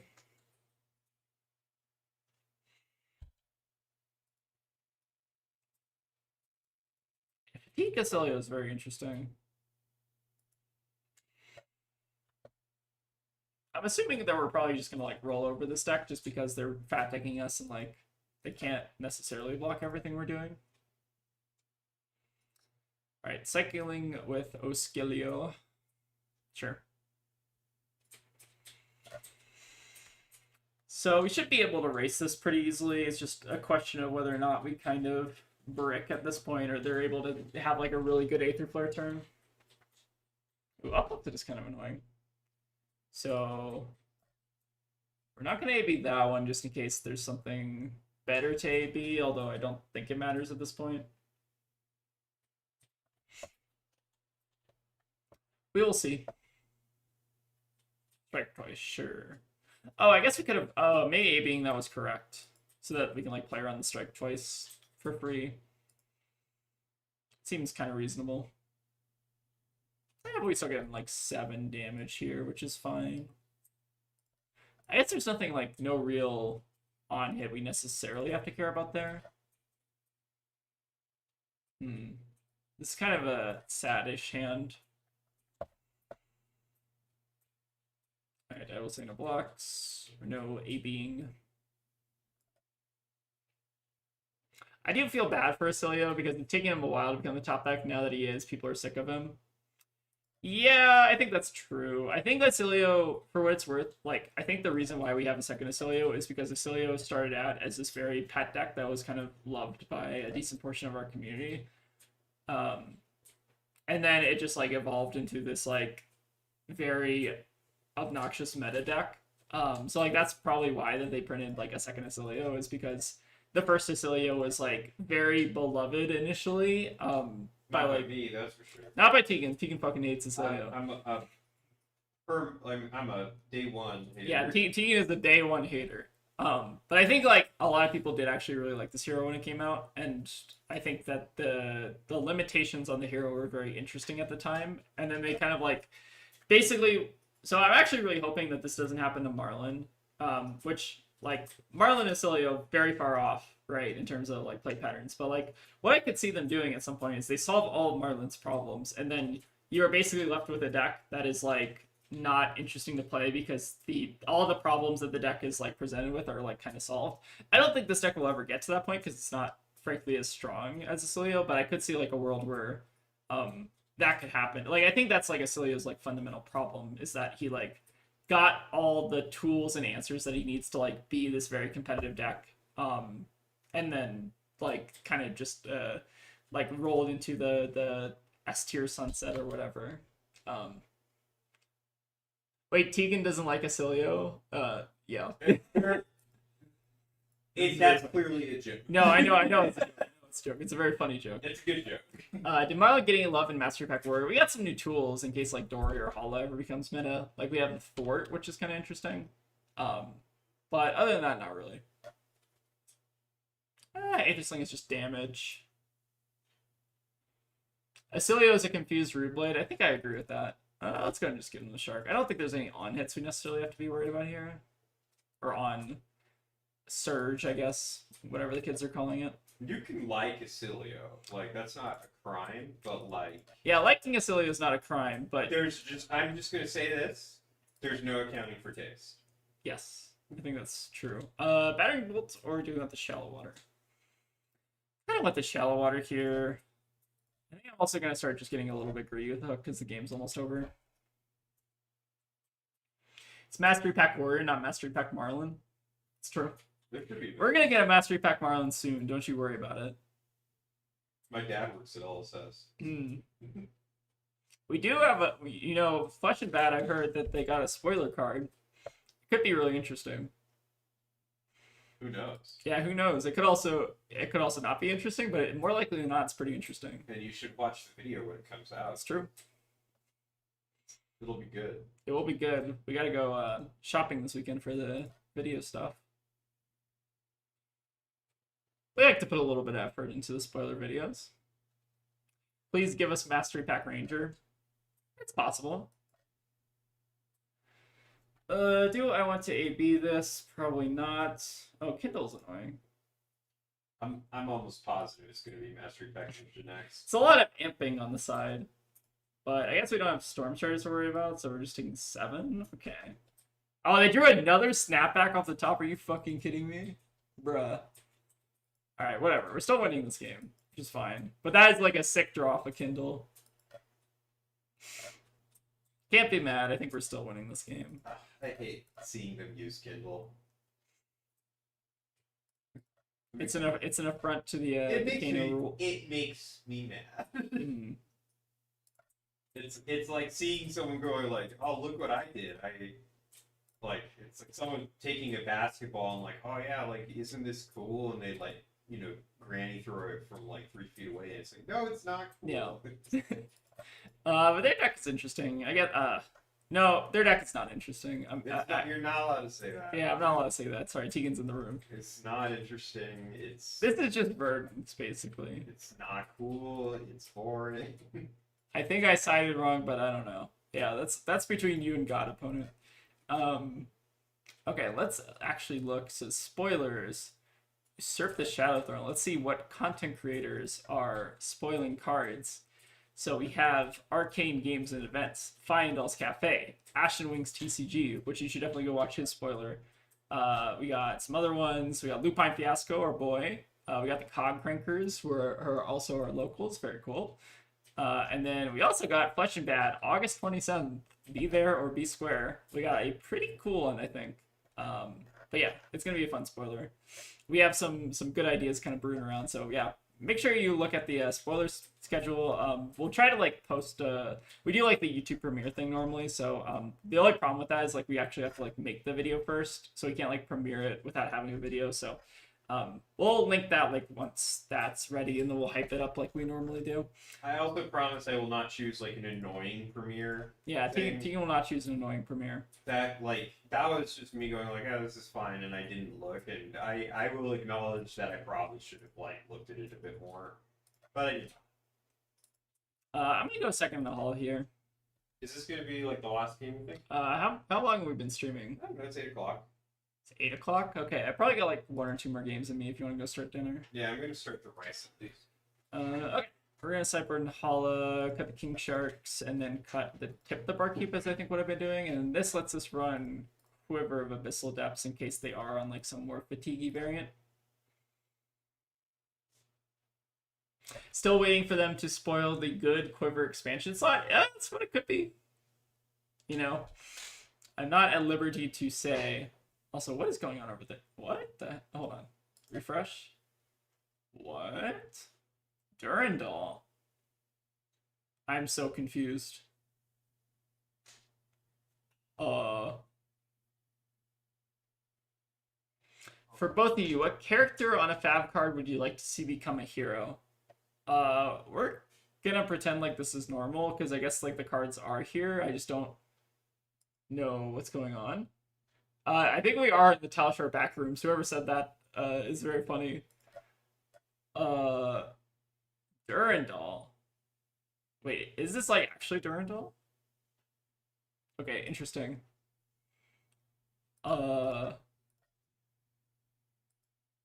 Help?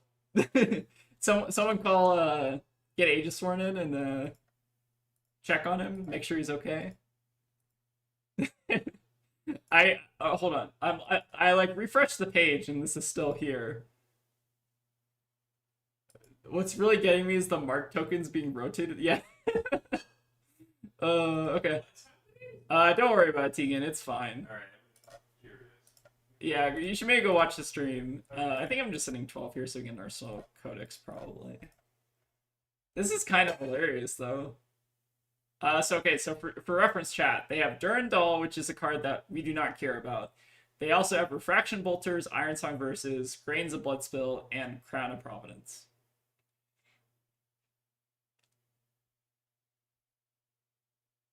Durandal Marlin versus Durandal Hala versus Red Spine Manta in the back rooms. No refresh can save you now. Everything is tapped and marked. Yes, this is the true way we play Flesh and Blood. Not in paper, but in Talshar, where everything is marked and tapped. So okay, I'm kind of curious. What happens when we tap them and they're already tapped? I kind of want to see what happens. All right, so they've given 3 cards and 3 equipment. Okay, so they saw their Crown of Province, sure. They don't care about the wager. Oh, at least the -1 counters work. I'm playing this one out more for content than anything. But this is very silly.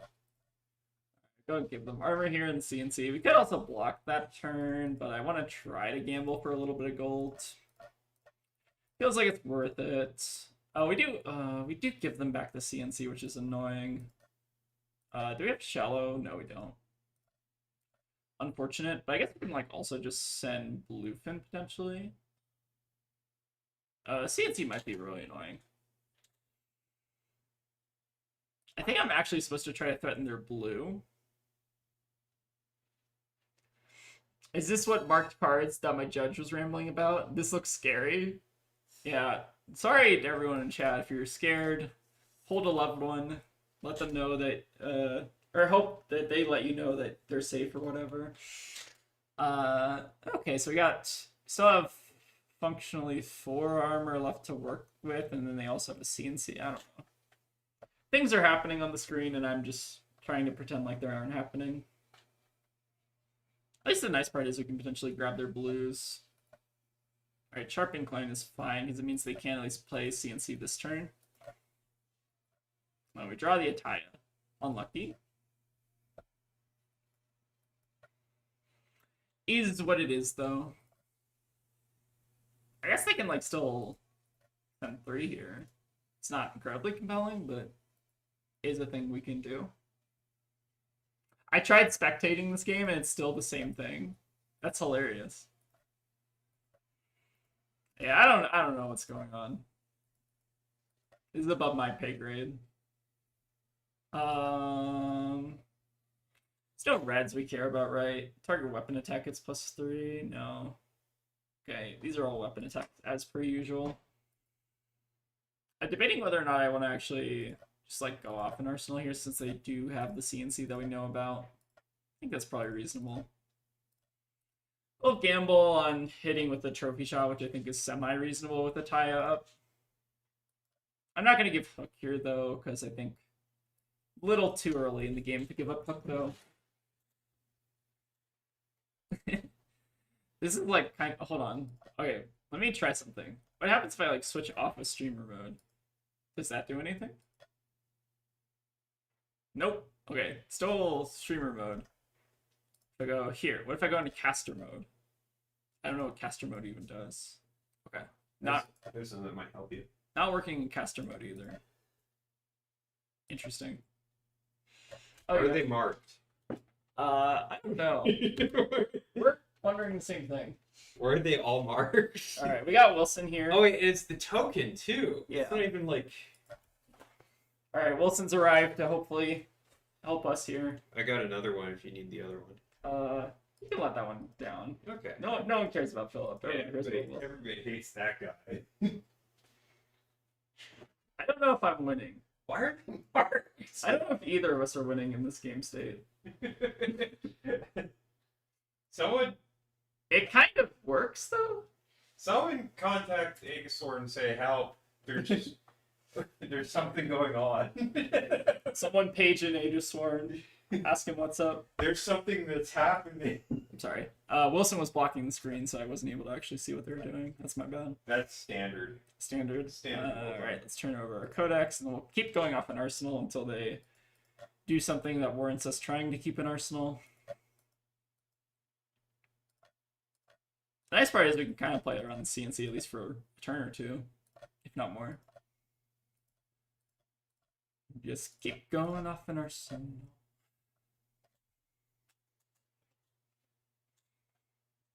The tapped mark support animal. How does Wilson feel about the state of the meta? I don't think Wilson cares about the meta. Wilson barely feels. Wilson feels things. At a very delayed rate. He's pretty stupid. He's working on it. He's not very smart.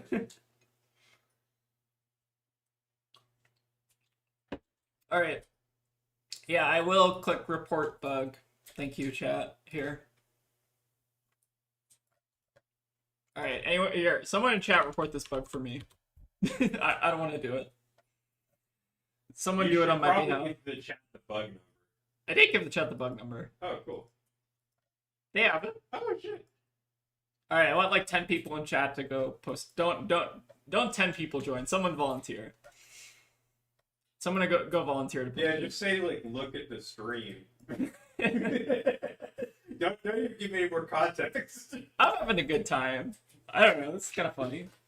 It's like playing on hard mode because everything is tapped and marked. Well, at least if you were marrying it, your shit would get going. Sharp and shine. Okay. We could also not play this game, chat. Should we keep going? Oh, it's like a widespread thing? Interesting. Well, I guess this is our life now. Okay. Burdens, hook, send an 8. I always wonder if it's Agrablaze's fault. I'm having a good time. Okay, as long as people in chat are having a good time, we don't have to leave. But this is very silly. I also don't think there's much to be learned if our opponent's playing Durandal into us, but I suppose we'll see if they're cooking anything. Isn't that the one that gives reacts -1? Yes. So it has no text. Yes, it has no text into us, and it doesn't have Go yet, which is very bad for them. Although maybe like they're like a mono Durandal deck. Seems wrong, but could be possible. I don't know. I don't know what's going on over there. Hey, don't be mean to Agent Sworn. He does a lot of good work.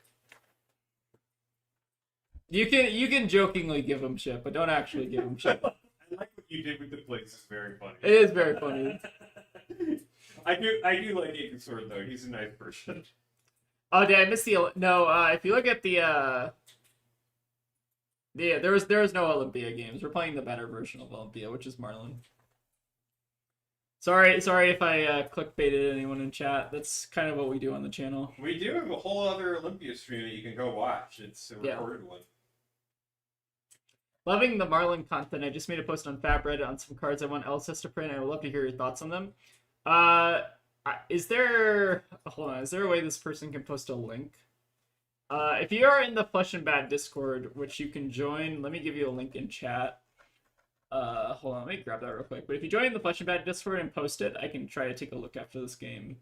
Let me go.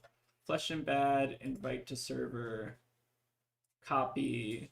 Okay, here. Is it a good server? Well, who's to say? Yeah, who's to say? But yeah, if you post it in the Flesh and Bad server, I can go ahead and take a look. Do I sometimes regret that I made the server? Well, yes. No. Alright. The CNC is out of the way, but the funny thing is we redrew into the codex, and now we're going to give them another CNC. Kind of hilarious. Oh, but we do get to drop the anchor, though. Okay, so now we get to actually do science. What happens if we tap them and they're already tapped? Do they stay tapped, or do they rotate another 90 degrees? I'm kind of curious. Also, I think I'm going to just, like, gamble on this tipple. I don't know. Seems fine. Sure. Wait, so all the equipments are also tapped for some reason? Yes. That's very funny. I just noticed that aspect of the whole thing. Yeah, you're all good, Julio Boo. I assume you were joking, but they do actually get like a disproportionate amount of people who are like genuinely upset at them. So I try to like preface it by saying like, hey, you're allowed to joke about that, right? But just don't like actually cause them issues because they're very nice people. The Talisher team works very hard. Alright, Keegan gonna like this. Aegistorm was talking today about when you play Comet Storm without melding, it does not activate Starfall when it resolves. Interesting.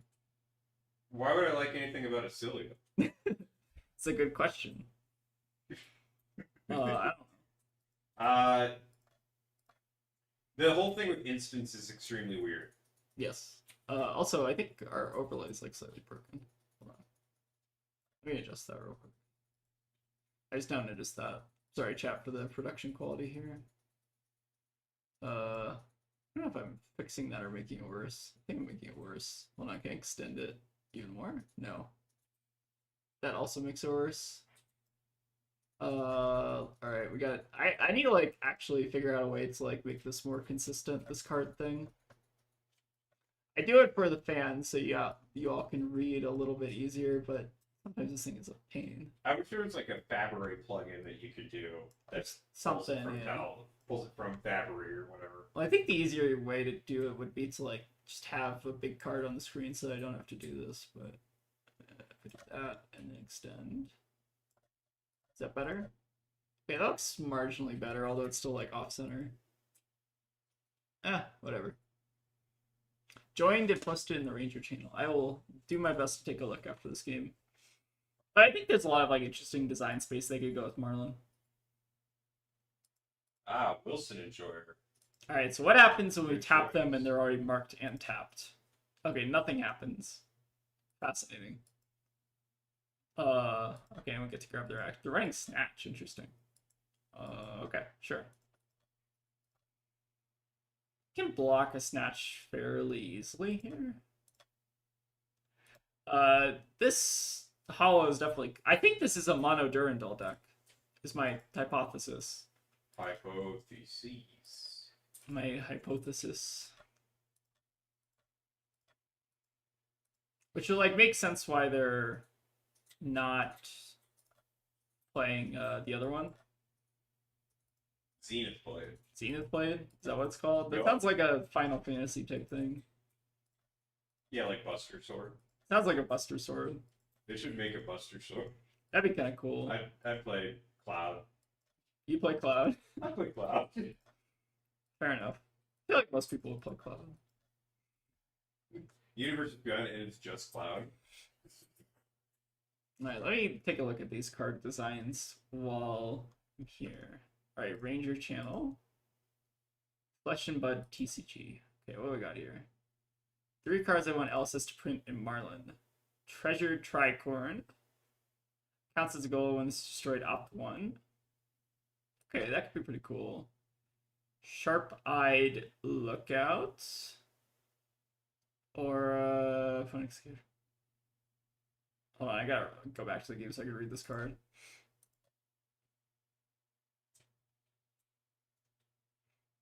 Alright. We got 9 damage coming through. That's good. Swordmaster. Okay, another snatch, sure. Still don't know exactly what we're necessarily gleaning from this game. Yeah, sorry, that card actually gave me a headache. Let me read it again real quick. Is he like maybe a cool card? A little hard to tell. I think at this point I'm just like letting them draw a card. I think that's fine. We're kind of so far ahead that we don't actually need to like worry about bucking this out, I think. So we could do this, and then we can big game trophy shot. Just send a big battering bolt here. Okay, King Kraken. Hand is a little lackluster here, but we could potentially crack to blue and then just pitch everything. I think I'm like kind of fine with that. Okay, this is bad, but it works. We have like kind of an interesting pitch stack here. I think I'm even gonna hook this. And they still have 1 counter on grains. I don't think they can block here. We're about to find out, I suppose. So let me see this. So whenever you attack with a card with Harpoon in its name, opponents cannot defend with card types and colors that the attack with Go Fish specifies in its effect this chain link. So the problem with this aura is that it does not destroy itself, is a weird thing with the templating. So this would stay around forever, theoretically. I think, if that's the way that how auras work. And then I'll take a look at the What am I doing? We're doing some, No, I'm having a... okay. Oh. Tegan's playing Minecraft or something. No, I was like about to like go and do... I don't know. Alright, Tegan's lost in the sauce. I'm so in this... I'm sauced up. Okay, take the Brimming Blade, sure. Alright, drop, battering, that. Oh, the March stuff should be fixed now? Let's see. Yay, it's fixed. No, it's fixed. My content, it's gone. Content!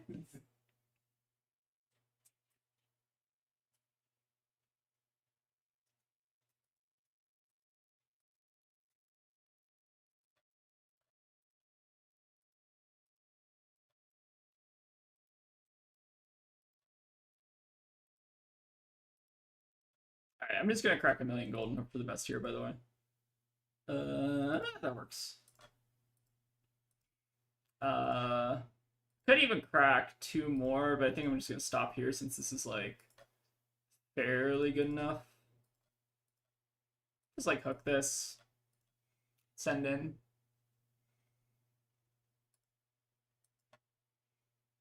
Okay, but that card is interesting. Heal, Haul, Harpoon, defense reactions can't play this chain link. Go Fish, when this hits a hero, they choose card and real card from your hand. If it's a defense reaction card, they discard it and you create a gold token. If you activate a Harpoon, instant look at their hand, you choose the card. Okay, that's kind of interesting. Yeah, I think these cards are kind of cool. Oh no. Not gonna read the Reddit comments. It's gonna be. I would say maybe the art leaves a little bit to be desired, but that's just my personal opinion. Okay, enabling chat. Sorry about that.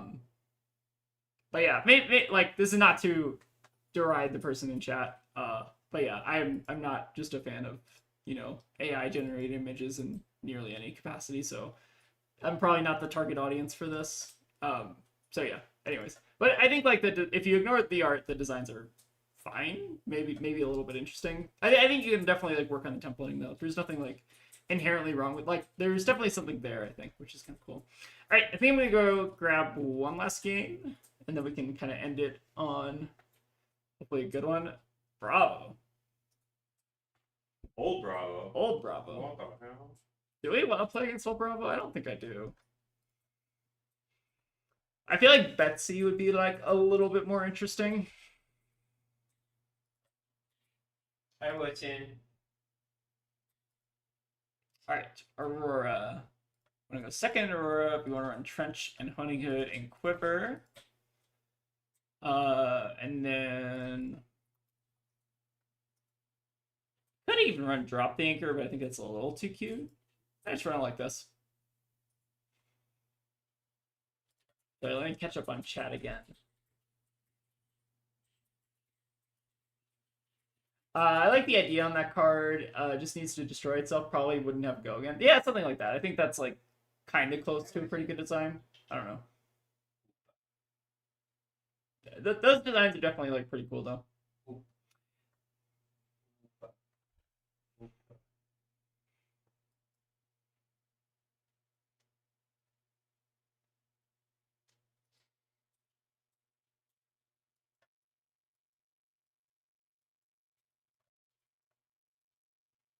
All right, what do I want to do with this hand? It kind of actually depends. Depends on a few things. I'm actually maybe a little bit more interested in arsenaling the Seafloor Salvage and the Red Lord, but we'll kind of have to see what they do here. Also, they're stuck on the Serenade. Okay, Serenade hits the bin, sure. They might just be making an embodiment here. Haven't caught a live stream in a while. Hope everyone's doing well. I'm doing pretty well myself here. No complaints.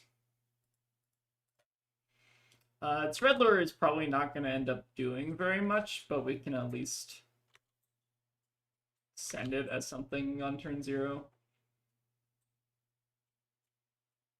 Yeah, I think like I can see like a Durandal type effect where like, okay, well that actually makes the decision very easy. Them playing out Warmongers. I think for that card, I think that choose War. I think that you should probably tempo it a little bit more like Durandal, where they can't they can block with it, they just get weaker or something. Like maybe they get like -2 or something. Or it costs 1 more. Yeah, something like that. Yeah, you have to like give it kind of a cost. Otherwise, it's just very, very strong, right? I guess we can like technically get a rush of power. Sure.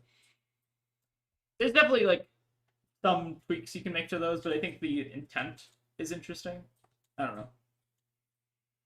Definitely, I will say, work on the art a little bit. I think you do. We can put in a little bit more effort than not at all, but Tegan's giggling at that, but I say that. I'm a little serious. Again, I don't know. I get more disappointed by that stuff than anything. Should I have actually... I might have had a better play last turn. Maybe arsenaling the salvage is better than the cheating. I guess it doesn't really matter. Yeah, no problem.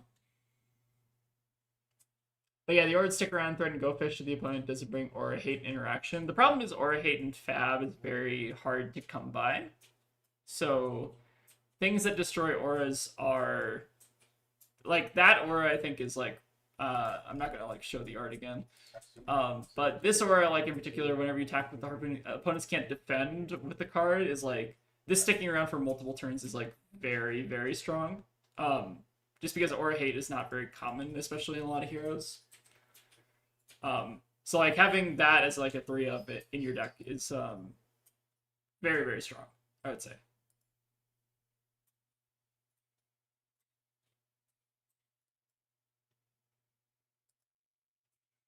We're gonna take a decent bit of damage here. I'm trying to think what the line is next turn. I guess we can like quiver and block here. I feel like I didn't think this all the way through.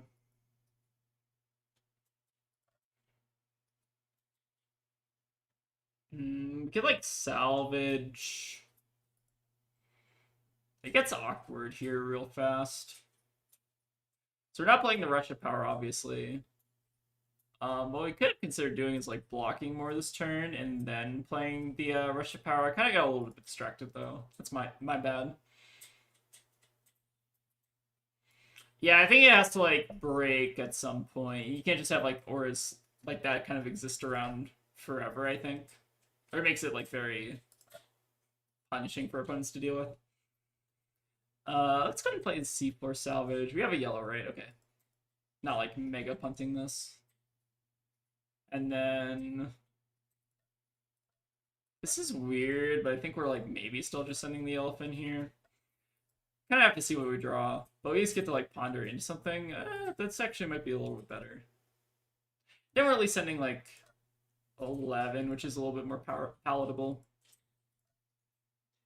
Oh, whoops, sorry. I need to put the pre-med on it. That's my bad. Pre-med first, and then we can play it.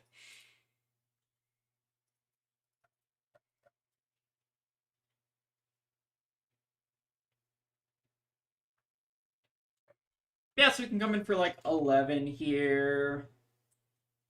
Hold up some maybe. The aura has to break either start of next turn or another trigger. The heal harpoon needs a different effect. Like defense reactions can't be played from Arsenal. Yeah, I think there's some templating ish. Like the cards as printed, I think would probably be like game breaking. But that's like, I don't know. I like when cards lean towards game breaking versus like not game breaking. I don't know. Like there's some variation of that effect that I think is like maybe reasonable. Again, I didn't really spend like a ton of time looking at those, so you'll have to forgive me. But I think like the idea is sound. It's the execution. Maybe you gotta tweak a little bit. Okay, this is a good hand. You can block with like King Shark, maybe get some value out of our boots this turn. They're probably not going to be threatening too much damage here. Okay, Burn Up Shock actually is a little scary.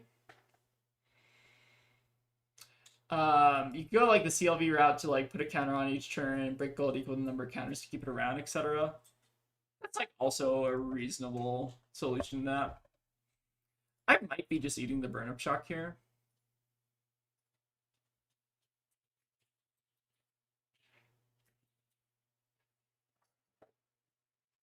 Yeah, I think the card is like a little bit too strong as printed. The fact that they're pitching here is really good for us, though. The NIMBY is scary. So like, let's go again, get a Nimbleism, and then we have to block a bit more. I think we're still like fine here. The awkward part is that Channel Gold was an idea I had, but it's so hard to template all that text together on one card. Yeah, that's like another problem. I think that's why the developers get paid so much, is that you I don't know, they can template it in like a very succinct way. Like that's like a very kind of fundamental part of card design, is like making the cards like clear to understand ish. Okay, it seems like they're actually just gonna press that. Okay, that makes sense. Sure. How goes the games tonight? They're going pretty well. This trophy shot's like a little bit suspect. The awkward thing is we need to hit a yellow here. So this is gonna get weird. We also don't have to play the Codex this turn, but I want to. So we need to hit the yellow, which I think means we're now just gold finning, which is weird. I don't This is bad, but it's fine. I think I'm gonna hook this because it's like a fake on hit, and we'll might as well just turn it into a real on hit. They break the hook. I don't think I'm that torn about it. They'd have to give us like 2 cards to break hook, and then I think we're okay with that. Kind of some unfortunate draws here, but we can still like claw back here. Again, 5-card hand, Aurora hand can be really scary though. Although 3 up is a very nice draw. Okay, the Arc Lightning is here. Spooky. But yeah, games have been going well. Have we dropped the game that was not the one live game that we like had to BC or whatever? I don't think we did. Alright, let's go into boots because they want to close the chain, so that means that we can get some more value out of the boots later this combat chain. We also don't need to make a gold this turn, so we should be chilling here. I got no real reason to pay for the Arc Lightning since we can always convert our hand for 3, or convert each individual card for 3. There's no real reason to AB. Not particularly close on fatigue either, but they do have double nimblism, which is scary. So we're looking at least a decent chunk of damage still. Yeah, we do get the full Omnis Boots value, which is pretty sweet. Okay, another Arc Lightning trigger, sure. This is pretty scary. So we need to make sure we're not dying to we need to make sure we're not dying to random Lightning Press. So Lightning Press would put this at 8. We go 4. So I think we can also block with the hook, right? Blocking with the hook might be a punt, but we still have like the prevention floating from the boots. So this doesn't kill us still. It gets close though. So we let the Arc Lightning go through, go to 3. Terrifying. But then we can just like boots to prevent the 1-off Scorpio.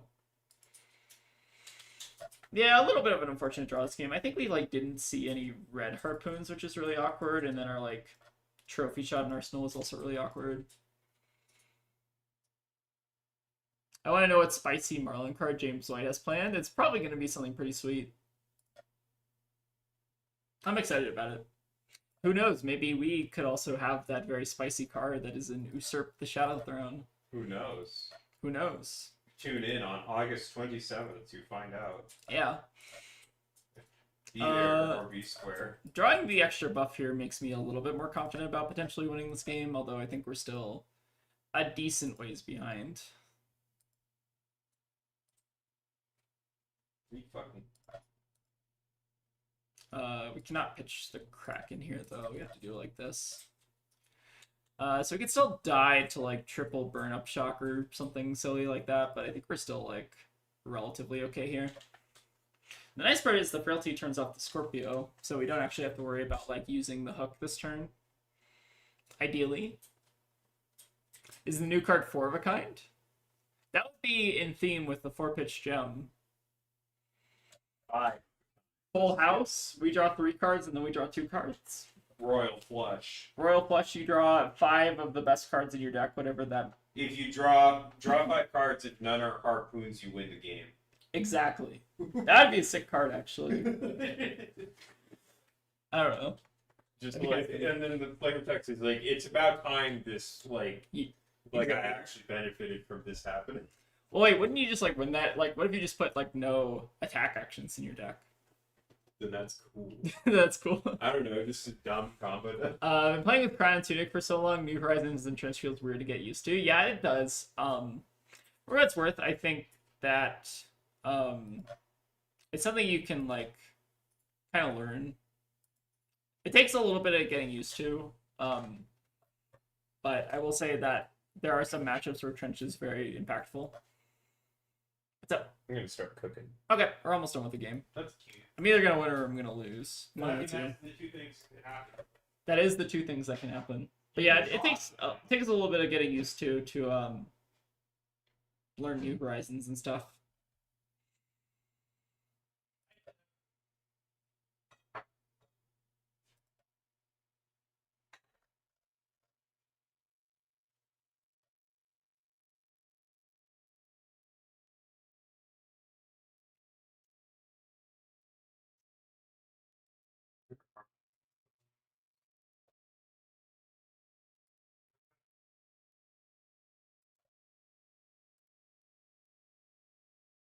I don't know what this guy is thinking on Capomelo. We're about to find out. They're maybe thinking on... They're choosing Path of St. Men's as their card. Okay, that's actually like a pretty good arsenal. We can like hook and come in here. Still a really close game for the lackluster start we had. But the nice part is they still have to like give us armor, and then we're still probably taking a card here, unless they show me like double lightning press or something, and then we probably lose the game anyways. We will see. The draws were definitely a bit awkward this game. I don't know how to pinpoint exactly what it was. I think the actual maneuver was that one hand that we tried to keep and like send damage when we like banished the Russia power. I think it was like turn 1. I think we should have just like folded that hand because it wasn't very compelling.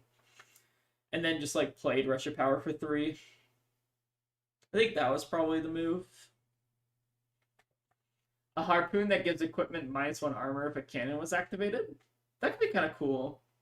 I think you'd have to do like more than that. Like, I think there's a way to actually template the D-React harpoon that we saw earlier, but like, don't make it so that D-Reacts can't be played. Just make it so that they're a lot worse. Like, give them like -2 or something. Like, that could be kind of interesting. Because currently D-Reacts are just very strong in the Marlin, so having like some counterplay would be kind of interesting.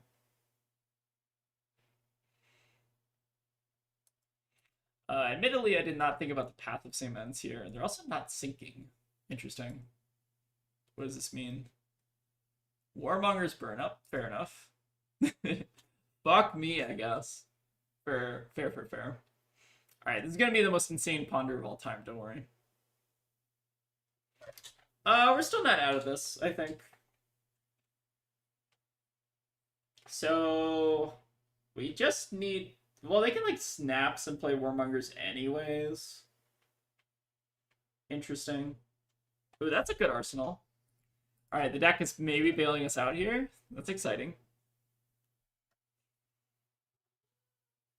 So, how do we do this? So they're going to play Warmongers, which means that we block, we AB1, and then we AB1 again.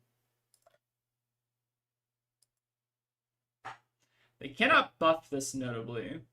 So they either have to snaps this to give the go again, to play the Warmongers or something. I don't know. Maybe they want to do that. Interesting scenario. Oh, they are going to snap it. Oh, please play the Warmongers. I mean, I guess that's the only play, right? Unless they want to, like, grasp this, which is also bad. Oh my god, this is so good for us. Unironically, best possible Warmongers ever. Wasn't there a rumor that the original Marlin design, maybe the harpoons would come back to hand, like Endless Harpoon? I don't know if that's true. I have not heard anything to that effect, but I would believe you if you said that. Alright, go King Kraken, go. Philip is currently licking my shoe, which I am not a fan of. Come here. Why are you licking my shoe? Come here. Alright, big cat.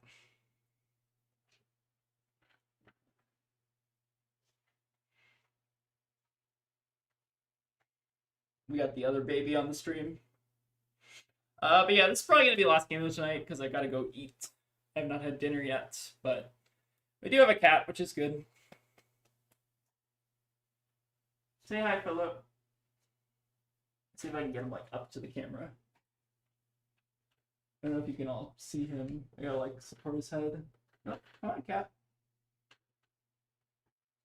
We're trying. Okay, he doesn't want to necessarily cooperate. That's okay. Is that maybe a good view? Alright, I'm doing my best to pose the cat, but the cat does not want to be posed. Philip cares about this meta for sure. I think Philip's more likely to care about the meta than Wilson is.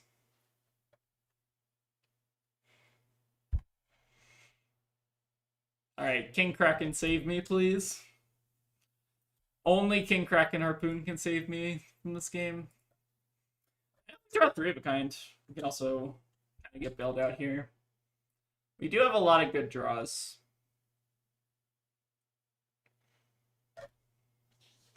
majestic creature does not care about the stream or the meta. It's true. It's very sad.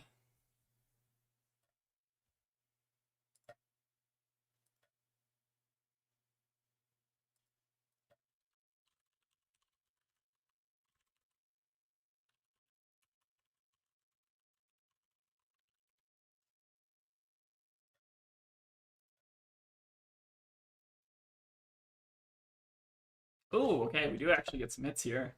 Alright, quick succession, lightning surge, arc lightning. So we take the arc lightning, we block with trench, and then we give 2 cards. Seems good. I mean, this is about like the best possible outcome we could have asked for here. Like, the deck is bailing me out harder than I necessarily deserve to be bailed out. This might just be game. So, oh, they can't even play the quick succession because they named war, right? Well, joke's on them for playing warmongers, I suppose. I think we're gonna give the trench here because, like, I don't think we're gonna have necessarily the resources to AB this turn.